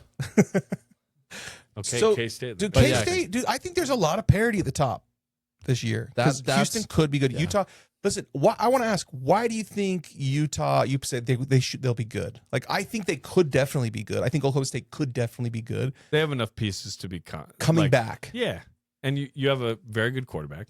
Dan Yeah. Pierre's a top 20 And a good quarterback running in college back. football. Yeah, Yeah. They like Bird Ficklin as a change-up guy, and maybe the next guy. I don't know, whatever. But you lose Barton, you lose You lost John a lot. Henry Daly, you lose Smith Snowden, you Yep. lose your Bentley, the tight end, you lose Yep. Fano, you lose all the O linemen. They lost a lot of big pieces. That's why I'm like, I want to They- see it. I want to yeah. see it. I mean, this decade they've produced. They're pretty three. consistent. Yeah. No, I hate it, but I think they're going to be good. Yeah. Okay, that's fair. What does schedule. good look like? 9-3 ish. Yeah. Like there's no one but Texas Tech. Like Texas Tech, I'm like 11-1 regular season. Yeah. Someone gets them once. They're not going 12-0. But Who's they on should be in Tech's- Arlington. Who's Who on else is gonna Tech's be there? schedule? Can you pull up Tech's schedule? I know they miss us, and I think they miss Utah. They do. We talked about it today. They do play Houston. They do play Arizona. They Okay. do play Oklahoma State. One of those three could get them. Yes. Yeah, Kind of like Arizona State last year.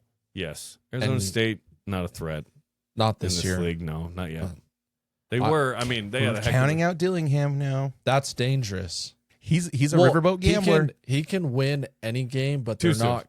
not. Sorry, Tech fans. Dillingham, I think, can outcoach anyone for a game, Yeah. which is what he did against Tech. Yeah. Yeah. But with the- Will Hammond starting. yeah, Yeah. but the Like if Morton's rosters, playing, who knows? yeah. I mean, what they were able to do offensively, no other team did against. Dude, and they Tech they last year. played like it was the championship game. Like they Oh, yeah. They were converted some fourth very up for that, downs. yeah. They played like they had to convert every third and long, every third and short, every And fourth Sam down. Levitt's a good college quarterback. Yeah, Absolutely. Yeah. Yeah. We'll see what he is NFL in the future. Yeah. Where do you But- go, LSU? He's LSU Yeah. with LSU. Kiffin. That's Yep. an interesting That's team. going to be watch. fun to watch, Oh honestly. yeah. boy, Gunslinger Yeah. with Kiffin. yeah. I wonder how much of his staff made that plane ride. Did he get most of them over there? Mhm. You had to be Yeah. on the flight or you were off the staff. So much drama, dude, with Ole Miss and LSU. That's why I don't I love loved that stuff, though, honestly. That's why I don't love them. Like when I hear a head coach complaining about the transfer portal, it's like, oh, transfer portal is so difficult, and we don't know if guys are really bought in or not until the 11th hour, and blah blah blah blah. I'm like, you all are the exact same way. Yeah. Like the players now have the ability to do it to you. You've done it to how many kids right before the playoffs, or right before the championship game, or right before Yep. whatever. Like you guys do this all the time. Why can't they do it? Yeah. You were No. shopping. You were looking at. You were on Zillow before the Egg Bowl. Like, Yeah, calm down. 100%, 100%. I mean, our coaching staff was looking at houses too Yes, they in were. Happy Valley. Yes, they The were. other one. Like, there were a few that had Yep. picked out houses and stuff. 100%. Like, I don't think BYU fans realize that Kalani was gone. He was then rescued back. Like, it wasn't like he was almost gone. He was gone. No, he was gone. And there was even We're lucky he's here. We forget about this offseason storyline. That was the biggest story of the offseason. oh. It wasn't keeping LJ. It wasn't keeping Bear. It was keeping Kalani. Okay, let me let's go down the rabbit hole with this whole thing because you're 100% right. Everything you're saying 100% accurate. The ramifications, so what happened to Utah could have happened to BYU, where you have head coach leave, coordinators leave, Guys leave. players follow. I mean, Bear listen. Bachmeyer probably would have gone to Penn State. Listen, this is what I'm saying. If LJ you- Martin might have gone to Penn No, State. I think LJ would have gone to Penn Yeah, State. If why you not? ask me who would have gone, I've had some players say, "Oh, I would have gone." They've told me. Let me tell you who I think would Penn have gone. State got all the Iowa State good players, basically. Yeah, They all went. I think Bear goes. I think you lose Bruce Mitchell. I think you lose Andrew Gentry. Probably. I don't know. That one's interesting. I think you lose I think he would have gone, brother. LJ Martin. I think you lose Falataus Atuala. I think you lose Trey Alexander. I think you lose Evan Johnson. I think you lose Isaiah Glasker. They wouldn't have stayed with Jay. Because Jay would have been the head coach. Some of those guys told me they would have gone with Kalani Gotcha. that I listed. So, It's good that we kept our guy, man. okay, now, so Shout that out Travis Hansen, the MVP You're- of that whole experience. Travis Hansen Yep. and the board of trustees. Got Bless it them. done. Bless them. Thank you. We're Got it 90 done. minutes into the podcast, and this is when you decide to go viral. Listen, you're going to clip it anyway, Kevin. You're going to clip it anyway. And you're going to give it some title that suggests I said BYU had the best quarterback room in the country, and I'll get flamed on it. That's It's what okay. you That's what- said. No, I didn't say that. I said, how good is this BYU quarterback room? And he says, I think they're really good. I think they're better than people think. I don't think we ever said the best in the country, did we? SEO, baby. Hey, it works. We got subscribers out of You it. got to So get to the top of the list. we got paying subscribers out of it. So just keep doing what you're doing. No Kevin. one reads. No one watches QB room breakdown. No. Everyone watches best quarterback room in the country. You get flamed by people. It's all right. It's all right. It's part of the game. You're on It's an social media. aggressive take. Yeah. But listen to this, dude. Let me just A wrong take, respectfully, but Hey, I you don't know how care. you don't know how good Enoch Watson is, you jerk. Let's see what happens. hey, City of Enoch, let's go, City of dude. Someone's going to save us. Yeah, that's right. We hope Bear's healthy, but if not, Dude, Trayson's solid too, man. Trayson knows ball. He's got Yeah. a good deep ball. I like Trayson. anyway, I derailed you. I'm so You're sorry, but Dude, listen, this is how. So that's what happened to Utah, right? Could have Yes. happened to us. We were 99.2% there. Like it was happening. well, it was 100 and then it wasn't.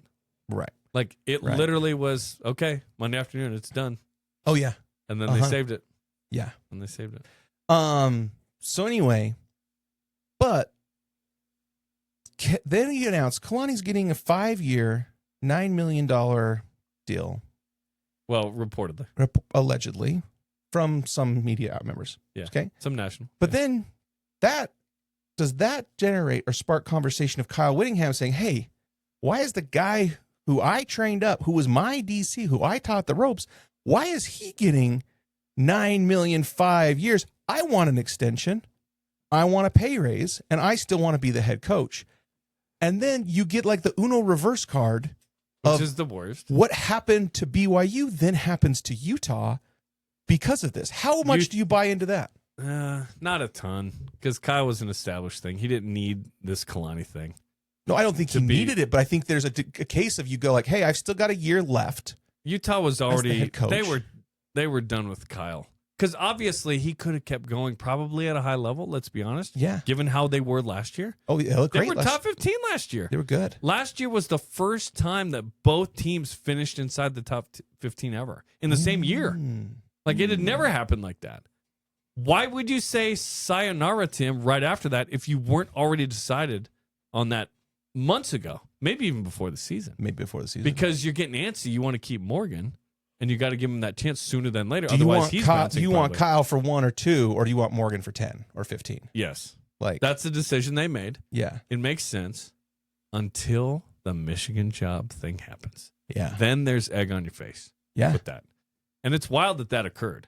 And Kyle's talked about it. Like, yeah, Michigan gave me an opportunity. Well, it's like Mark Pope. Like, Mark obviously played there and wanted to get that job. But it's like, as soon as a few big names are off that list, all of a sudden it's like, this could happen. Yes. This is wild. You- And it took, what he said, like, it was like a week process or whatever. But Yeah. wow, crazy. And it's a miracle that BYU didn't have people follow Jada in Michigan. Like, think about that situation in other schools, and they go and they live. Like, we had one backup linebacker, Max Alford, whose dad is on the staff. His dad is on the staff. That's the one that leaves. Unbelievable. And as far as I know, even before that happened, there was kind of, he was in the circle of like, could I get more PT somewhere else? Just He might because have transferred anyway. he might have transferred anyway. He had Regardless already of transferred once, Utah State to Utah BYU. State to BYU. Yeah. Yeah. So listen, I So talked you with feel someone. strongly that, yes, the Kalani thing influenced Kyle? Or is that Yes. a conspiracy theory? It's a conspiracy theory, but like not 100% a conspiracy. It triggered I know it triggered conversations about the situation the next year and compensation and responsibilities You'd and think things. that this would have already been discussed independent of anything at BYU, though, because I think people wanted an announcement made right on the heels of that announcement. Hmm. That's what I think. does he not get a statue now? Do you think he would have got a statue outside for Rice Eccles? sure. Do you think he doesn't now? The fans have completely turned. I think he Did the boosters I think he completely turn? Did doesn't. the president people? I don't know that. Who makes that decision? Have they completely turned? You can play your way out of things like this. Like, Russell Wilson was a Hall of Fame quarterback Mm-hmm. until he sucked with the Broncos and Steelers. Yeah. Now he's not. Now he's not. Like, that happens. Yeah. It's crazy. Yeah. Yeah, I don't know. I don't think he gets a statue or the turf named after him or whatever. Kyle Whittingham Field at Rice Eccles Stadium or whatever it could have Because been. of how it went down. Not that he took the Michigan job. No. But how it went down. And then also you've had people air things from FOIAs basically saying, "Hey, we Love paid me you a public university. we paid you $13.5 million for this peaceable exit, yet you hauled all the there's evidence that there was turmoil. This was tumultuous. Oh, yeah. This was not how they wanted it to end. Yes. They were hoping everything Kyle had built, Morgan could step in and build upon with the staff, with the roster, And then he takes a with everything. And then now Morgan's now left to rebuild. And that's why I'm like, listen, your O-line coach is probably a top 4 most important coach on the team. And they've got an NFL legend, a Ute legend, has no college coaching experience, teaching new O-linemen in a new system with a new OC how to block a scheme and what their calls are and how they're going to identify college level motions and shifts in the middle of the cadence and block it. And as a guy who's an O-line guy, can he do that? Absolutely. He's totally qualified. He understands it. He knows it. He can do it himself. Can he teach it at a high level to new players with a new OC who wants to do things a different way than he knows, there could be a big learning curve there. And that's why I say I want to see.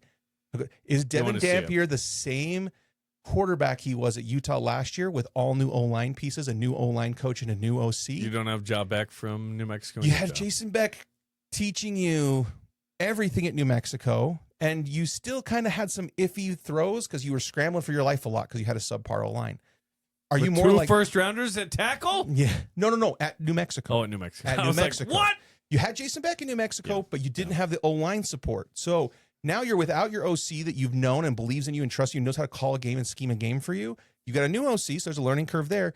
You've got a new O-line. If there's learning curve there, do you try and do too much, even though you're a great quarterback? Do you try and do too much and are turnovers a result of that? I just don't know. I just need to see. And their schedule's pretty light in the front. We probably won't know much for weeks. For a while. For a few weeks. Who does their schedule start out as, Kev? Idaho, Arkansas, which No, you could learn at home. You could learn something in that game. Did they go there last year and win? I don't remember. I don't think so. I think this is the beginning of It's the not series. even hard to go to Arkansas. We've done it recently. Don't talk about the Pro Bowl game. But in Fayetteville. But at Arkansas, easy. Chase. Yeah. Then home versus Utah State, at Iowa State, home versus Kansas, at Colorado. So their first real test is home versus Houston, October 24th. They're 6-0 out of the game. They should be 6-0, right? Then at Cincinnati, probably win. Home versus BYU, Definite loss. Yep. Then at Arizona, Probably a great game, honestly. At Arizona, at TCU, home versus West Virginia. So you have 3 and 4. So at Arizona, home to BYU, and Houston at home. Yeah, and those are 3 tough games, but they're coming late. Yep. The 24th, 31st, 7th, and 14th. That's basically their season right there. Yeah. You know, Gary Bohannon was on this podcast 2 years ago now. I thought it was Jerry this whole time. Oh, just kidding. Yeah. Did you watch Parks and Rec? No. Oh, yeah. Gary, Larry, Gary. Yeah. Shut up, Gary. I mean, Gary. Jerry. He was on, and he said, you know, when we had our run at Baylor, when he was a quarterback at Baylor and they won the Sugar Bowl, everything, he said a lot of it has to do with momentum. Like if you can win, you can start stringing some wins together. You get this momentum and belief on your team that you can beat anybody, and you can do it. And you start playing really above your level because you have like the belief and momentum on your side. You always had it the last 2 years. Mm-hmm, they have. I felt they have big strings at what, back-to-back 8-0? Yeah. And so like I think that could play in factor for Utah. You have a learning curve, but you keep winning, and maybe it's ugly wins, maybe it's impressive wins. I don't know. You keep winning, you build some momentum, and now, you know, BYU, Arizona, Houston roll up to your schedule. You go toe to toe. You believe you can win. Yeah. So I'm not saying they're going to be bad. I think they're a really curious team to watch. Yeah. And I admit I watch their games because I'm interested in seeing how they do. I usually tune in if they're trailing. I like watching. I mean, there's not a single Big 12 game I'm not interested in. Yeah, that's watching. true. I love watching all the teams in our league just to kind of see what's going on. Kev's not there yet. He's watching UCF and West Virginia. Now, Kev. If they're playing each other, let's go. No, no, you're lying. You're lying.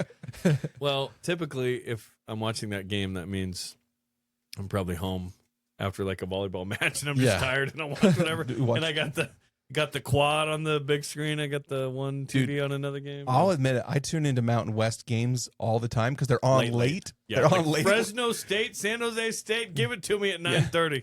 Hawaii and San Diego State. Oh, Hawaii at like 10 p.m. Yeah. Money. Like they need to always play. You don't want to. Just only home games for Hawaii. Nobody wants college football Saturdays to end. So you finish like the I'm marquee not games. as happy now because we're out of football season than when I'm in football season. I don't like Saturdays. Happiness level 1,000,000. Yeah, Saturdays now is like, okay, I got chores, I got a honey-do list to do, and I got kids stuff to run around to. And college football is like, listen, I'm going to be busy from 10 a.m. to midnight. If you need me, I'll be in the same spot. I'll get a couple of these things done. My kids, I tell my younger kids, I'm like, you guys want to play restaurant? You guys own a restaurant, and you deliver me food to the basement. I'll tip you. Yeah. I'll give you $1. They're like, yeah, Dad. It's the greatest. They're still young enough to fall for that. That's good, dude. Dude, Paige is prime for it. I'm telling you, in a few years, Paige will be all over that. Like, Paige, sweetie, do you want Yeah. to play? Vena's not about it right now. Yeah, she's too She's mature. 12. Yeah. Tate would do it, I think, if he gets a tip. You could trick Tate But like into he some wants to watch tips. the games with me too. Yeah. He's at a really fun age where he loves sports, and I'm like, sweet, you're my best friend. Yeah. Like he's like, dude, Larry Bird was awesome. Like he's just watching YouTube videos. I'm like, yes, he was. Yes, he was. And he goes, he shot way up here. I'm like, yes, he did. Larry Legend. He's like, and then Nikola Jokic shoots like way up here. I'm like, bro, I love you. Just keep Dude. watching these videos, dude. And then he flopped when we were playing in our basement on a little room, and he goes, well, that's what Shea Gilgeous-Alexander did. I go, you stop it right now. You free throw merchant. You stop flopping. Have you been watching Harden highlights? You got to change your algorithm, son. He's hopping to the right to shoot. It's like, stop. Oh, man. Have you ever watched, Kevin, Sean, I might have shown you this in class or flex time one time. You can Google a YouTube video called James Harden Defensive Juggernaut. Oh, wow. It's just a highlight reel of him stepping out of the way of people. Letting him shoot. Someone started doing this with the Iowa State post player, Audie Crooks. Okay. No defense. Very, very funny as well. Very funny as well. Anyone that just doesn't play defense, I'm like, Come on. come on. At least get their way. At least try. Yeah. Like, at least fake the hustle. I'll say that in pickup if someone doesn't. I go, at least act like you're going for the ball. Like, at least jump for a rebound, please. Yeah. We just lost. Yeah. You couldn't even jump. Hey, there are people out here who can't shoot, and they're really trying on defense. Could you at least pretend? Like, Come on, man. Won't even try. oh shoot. Yeah. Anyway, dude, I'm pumped. I think this is a dead season for football, but it's interesting to see what the BYU basketball roster is going to shake out. Yep. And then football, man, when it gets here, the Big 12, there's just a lot of parity. I feel like near the top. It's an issue in the league, though. Okay. There needs to be a great team, Yeah. and we're hoping BYU is that team. Yeah. It needs to be at least Texas Tech, Mm-hmm. because if they're great and you beat them, then it means something. Yeah. It vaults Somebody's got to be great. Mm-hmm. I'm not talking good, I'm talking great. I would argue that BYU's been very good the last 2 years. Yeah. They haven't been great. Can BYU be great this year? That's the I hope. think they could. That's the hope. Now, do you think this kind of hurt the Pac-12 towards the end, where it was like there was so much parity at the top? USC was kind of down, but not like out. Oregon was That's good. why but Utah walked through that door when SC and Oregon were down. But Like, they also to their weren't- credit, yeah, they took they advantage said, of it. We don't care. We're going to win the league, and we'll go to the Rose Bowl. We like But they to were make left- fun of those Rose Bowl losses, but we wish we went go to the Rose Bowl. Bowl. Come on. They were not selected for the playoff committee. They weren't that. I feel like they didn't. The Pac-12 as a conference didn't have credit because there wasn't, like you're saying, a great team. Like, Oregon This- felt like that team for a long time. but they kind of And Washington stumbled. had their time. They stumbled. USC, yeah. I don't know. And maybe to some degree, the fact that Utah won the Pac-12, did it sort of discredit that? And like, well, it wasn't Oregon, it wasn't Washington, it wasn't USC. It wasn't these big I don't know. brands we're accustomed to. But like, yeah, if BYU does that in the Big 12, then what's the perception? Is it the same idea? It's like, well, the Big 12 must be down. Texas Tech's down. Like, Yeah. But they look and they go, wait, Texas and Oklahoma aren't in the league? No, oh, they're in the SEC. Like, someone's got to win the league. Let's go. Yeah. The parity isn't good for the long-term Big 12. There has to be greatness. Like, even the WAC in the Mountain West had an identity of Boise State is awesome. Mhm. Like, somebody's got to be awesome. Hopefully it's BYU. Yeah. Like, there's sort of a power vacuum there post Texas Oklahoma. Like, Texas Tech stepped there last year. Mhm. BYU was close. Like, can BYU step into that space? Absolutely. So is it best to have one juggernaut and two contenders? Or is it best to have one juggernaut and one contender and they're both undefeated That'd be going good. into the what is That's what is the Alabama, best, Georgia, I think. Right. That's What is sort the of Ohio best- State, Michigan in is the that Big the Ten. best case scenario for the Big 12? I think so, because then you have kind of two top 10-ish teams. Mm-hmm. And if they're competing, like, that means a lot. And the league wants 2 bids to the college football playoff, not just one. Right now we're a 1-bid league. Right. We gotta do better. And BYU's doing all of this with 2 draft picks the last 2 years. But just wait till next year. I'm setting the over-under at 3.5 picks next year, by the way. Who you got in there? I've got, if Falatel Satuala has a great year and comes And out, goes, he could yeah. be one. Yep, that's to me, fair. he's the number 1 NFL prospect on the team. Probably in 2 years, but he has like day 1 potential. Right. Maybe day 2. That's what Cam Miller's saying. I was like, whoa, first round? That's crazy. But he's that good. I've got LJ Martin. Yep. I've got Kedu Luave. I've got Isaiah Glasker. Mm-hmm. That's fair.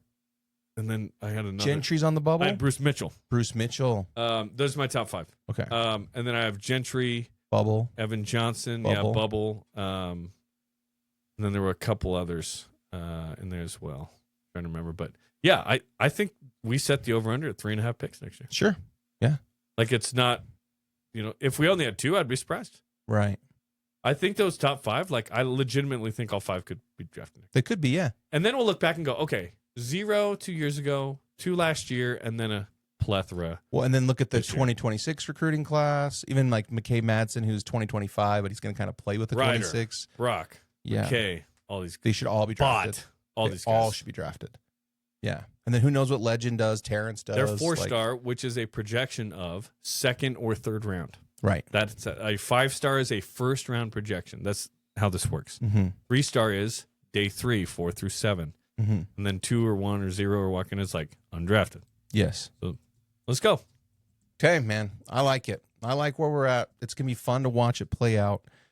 Cheer for Texas Tech every week. Cheer for BYU for every week and hope everybody else loses. So that's the formula going into the fall. Because how big was that regular season game with College Game Day there? Yeah. And if it would have been one of the biggest wins in BYU history, Yeah. given the stakes. But unfortunately, BYU didn't show up like we were hoping, and then they had another chance and didn't. We'll have chances, man. That Notre first Dame quarter- is coming to Provo. Yeah. Like, that's the biggest game of the season, by the way. Right. By far. You win that one, you automatically have a tiebreaker if you're close in the college football playoff conversation. And that And- win's going to matter no matter what. And we get the Pop-Tart Bowl matchup we deserved. And we can say, hey, look, they don't like to play in the postseason anyway. We do. So you might as well add us. Plus, we got the They win over finally them. come to Provo. At halftime, they roll out the Pop-Tarts Bowl trophy. They're giving Pop-Tarts rings to all the players. Like the people's national champion. It's like, we should be over it. But yeah, that's a huge game. You lose that, it's like, ugh, Yeah. that was an opportunity. Yeah. It's a must win for BYU if you want to take the step up. If BYU wants to make the playoff, let's be honest, Yeah. they have to be Notre Dame. Yeah. Because I just don't see a scenario where, they don't, and that's the only game they lose in the regular season. You're probably going 2 or 3 losses, and now you're not in Arlington, and now you're in Alamo Bowl again or whatever. Like, Yeah. But the opportunity's there. It's exciting. Yeah. That's the premier game on the schedule by far. Is this the best era we've ever had in sports? Football and hoops at the same time. Talking about the talk we just had about football, the talk we had prior to that about hoops. Is this 81 was pretty good. That was Danny Ainge. That was Elite 8. That was Jim McMahon. That was 11 or 12 wins in a bowl win. yeah. And men's golf won the Natty that year. 81's pretty good. Yeah. Is this number 2? If BYU basketball goes to the Sweet 16 and football wins 12 games again, independent of whether they go to the college football playoff, I think if they go to the playoff, it doesn't matter what basketball does. Yeah. It almost doesn't. That's the best. We hope they'll make the tourney, but like, yeah. is winning a game good enough for BYU basketball given they're getting top 10 guys? It's like, we'd like to be in the Sweet 16 like 2 out of 5 years. Yes. 3 out of 5 years is unrealistic. We've only been there 3 times ever. Let's start with 2. Mm-hmm. Let's start with 1, maybe another Yeah. one. But if Kevin goes 2 out of 3, like, proven, man. Yeah. The other one was injury based. Right. Right. We'll see. But it's pretty good. If you're talking whole athletic department, like, yeah, pretty good. When you factor in women's track, Yeah. Women's soccer, Big 12 champs. Women's Lacrosse. volleyball, hoping to take it back up a notch. Shout out men's lacrosse. Just won the conference championship. So here's the thing. Utah Valley's been the number 1 team all year. Not in the league, in the country. So BYU's not in the NCAA. They're in the best of the rest. But here's the thing. It's like Michigan, UCLA, Arizona State. It's a bunch of big schools that don't have NCAA lacrosse. Mm-hmm. And we beat UVU and knocked them off the number 1 overall seed. We are the number 1 overall seed going into the national tournament. They're the 2. There we go. And so get it Crosstown done. rivalry. that was a big win. It was 1v2 in the conference championship, and we won dramatically. There we go. Matt Schneck doing work. Lee Camardo. Quick. Mason Quick. Is that a player? Oh, I know a player. yeah. I know a player's Yeah, name, and he's good. The head coach Matt Schneck was the bishop of a ward that Lee Camardo was a counselor in. Dude, powerhouse. I don't think he's a counselor anymore, but Powerhouse Shout coaching. shout out. Dude, those fifth Sundays were probably like off the hook. And Matt's fun too. So shout out lacrosse. All right, Sean's falling asleep over here. What? No, he's not. But Once upon a time, we talked about how like 20-ish minutes was a sweet spot. was the sweet spot. I remember those days. Kevin, what is the formula? What should we be aiming for? I mean, what are we at right now? Hour 50. Hour 50. So we overshot the 20-minute mark slightly. So let's do what we always do, which is you need to tweet at Oh, yeah. us just a random word. Someone put out the blue Yeah. whale one last time. What was yeah. We had some. One person. If you made it to the end, So what's the word that we'll say? Your mark. your mark. Yeah. I like that. By the way, Brett Yormark's got a brother that And- looks just like him. And he's the front runner to be the AD. Where was it at? Was it Big Ten? South Florida? Oh, no, No. was it South Florida? Was it somewhere else? I Oh. was dying. I was like, oh, it looks just like him. Yes. And they wear the same kind of suit and everything, too, in Yes, the pictures. You're like, that's oh, great. yeah, wait, what? Yeah. Fancy dudes, man. So I thought when it was South Florida ends up in the Big 12 in a couple years, we'll know why. Yeah. I think that was the joke, That's, yeah. that's the insider info Yeah. there. Foreshadowing. Dude, speaking of lacrosse, look at this. It's right on the tube there. Top 10. All right. So we're going to say your mark. If you made it to the end of this podcast, tag Cougconnect, tag Jarom Jordan, mention your mark in the tweet. For a and we'll 10% know. discount For 10% to your dis- local Macy's grocery Just- store. Tell them Jake sent you. Jake Brandon said I could get a free gallon of milk. And I'm like, what are you talking about? Dude, one of our sponsors is going to give away 50,000 Sky Miles Wow. on the podcast for like cashing something like this. That's great. So we will next time Jerem's on and we go like 2 hours, we'll be like, 50,000's not tweet an this and you'll get insignificant number. 50,000. No, that's a free flight, like a domestic, That's like international $500. flight. Yeah, That's pretty good. yeah. You get to Cancun with 50,000 points. Just you, but You can't bring you have to pay for the other flight, but hey, yeah. treat it like a BOGO. There you go. Yeah. So anyway, tweet your mark, tag us in it. We'll know you made it. Everyone else, hit the like, hit the subscribe. And as always, go to Cougconnect.com, become a paying subscriber, support the channel, support the players, all the things we do. That's all we got. Go Cougs. That's it. That's all we got. That's it. There's no more. Podcast is over. I promise that's all we got. Not even 2 hours. Come on. On your mark, get set. On your mark. Exactly. Exactly. I'll keep that in for the Bye-bye. people.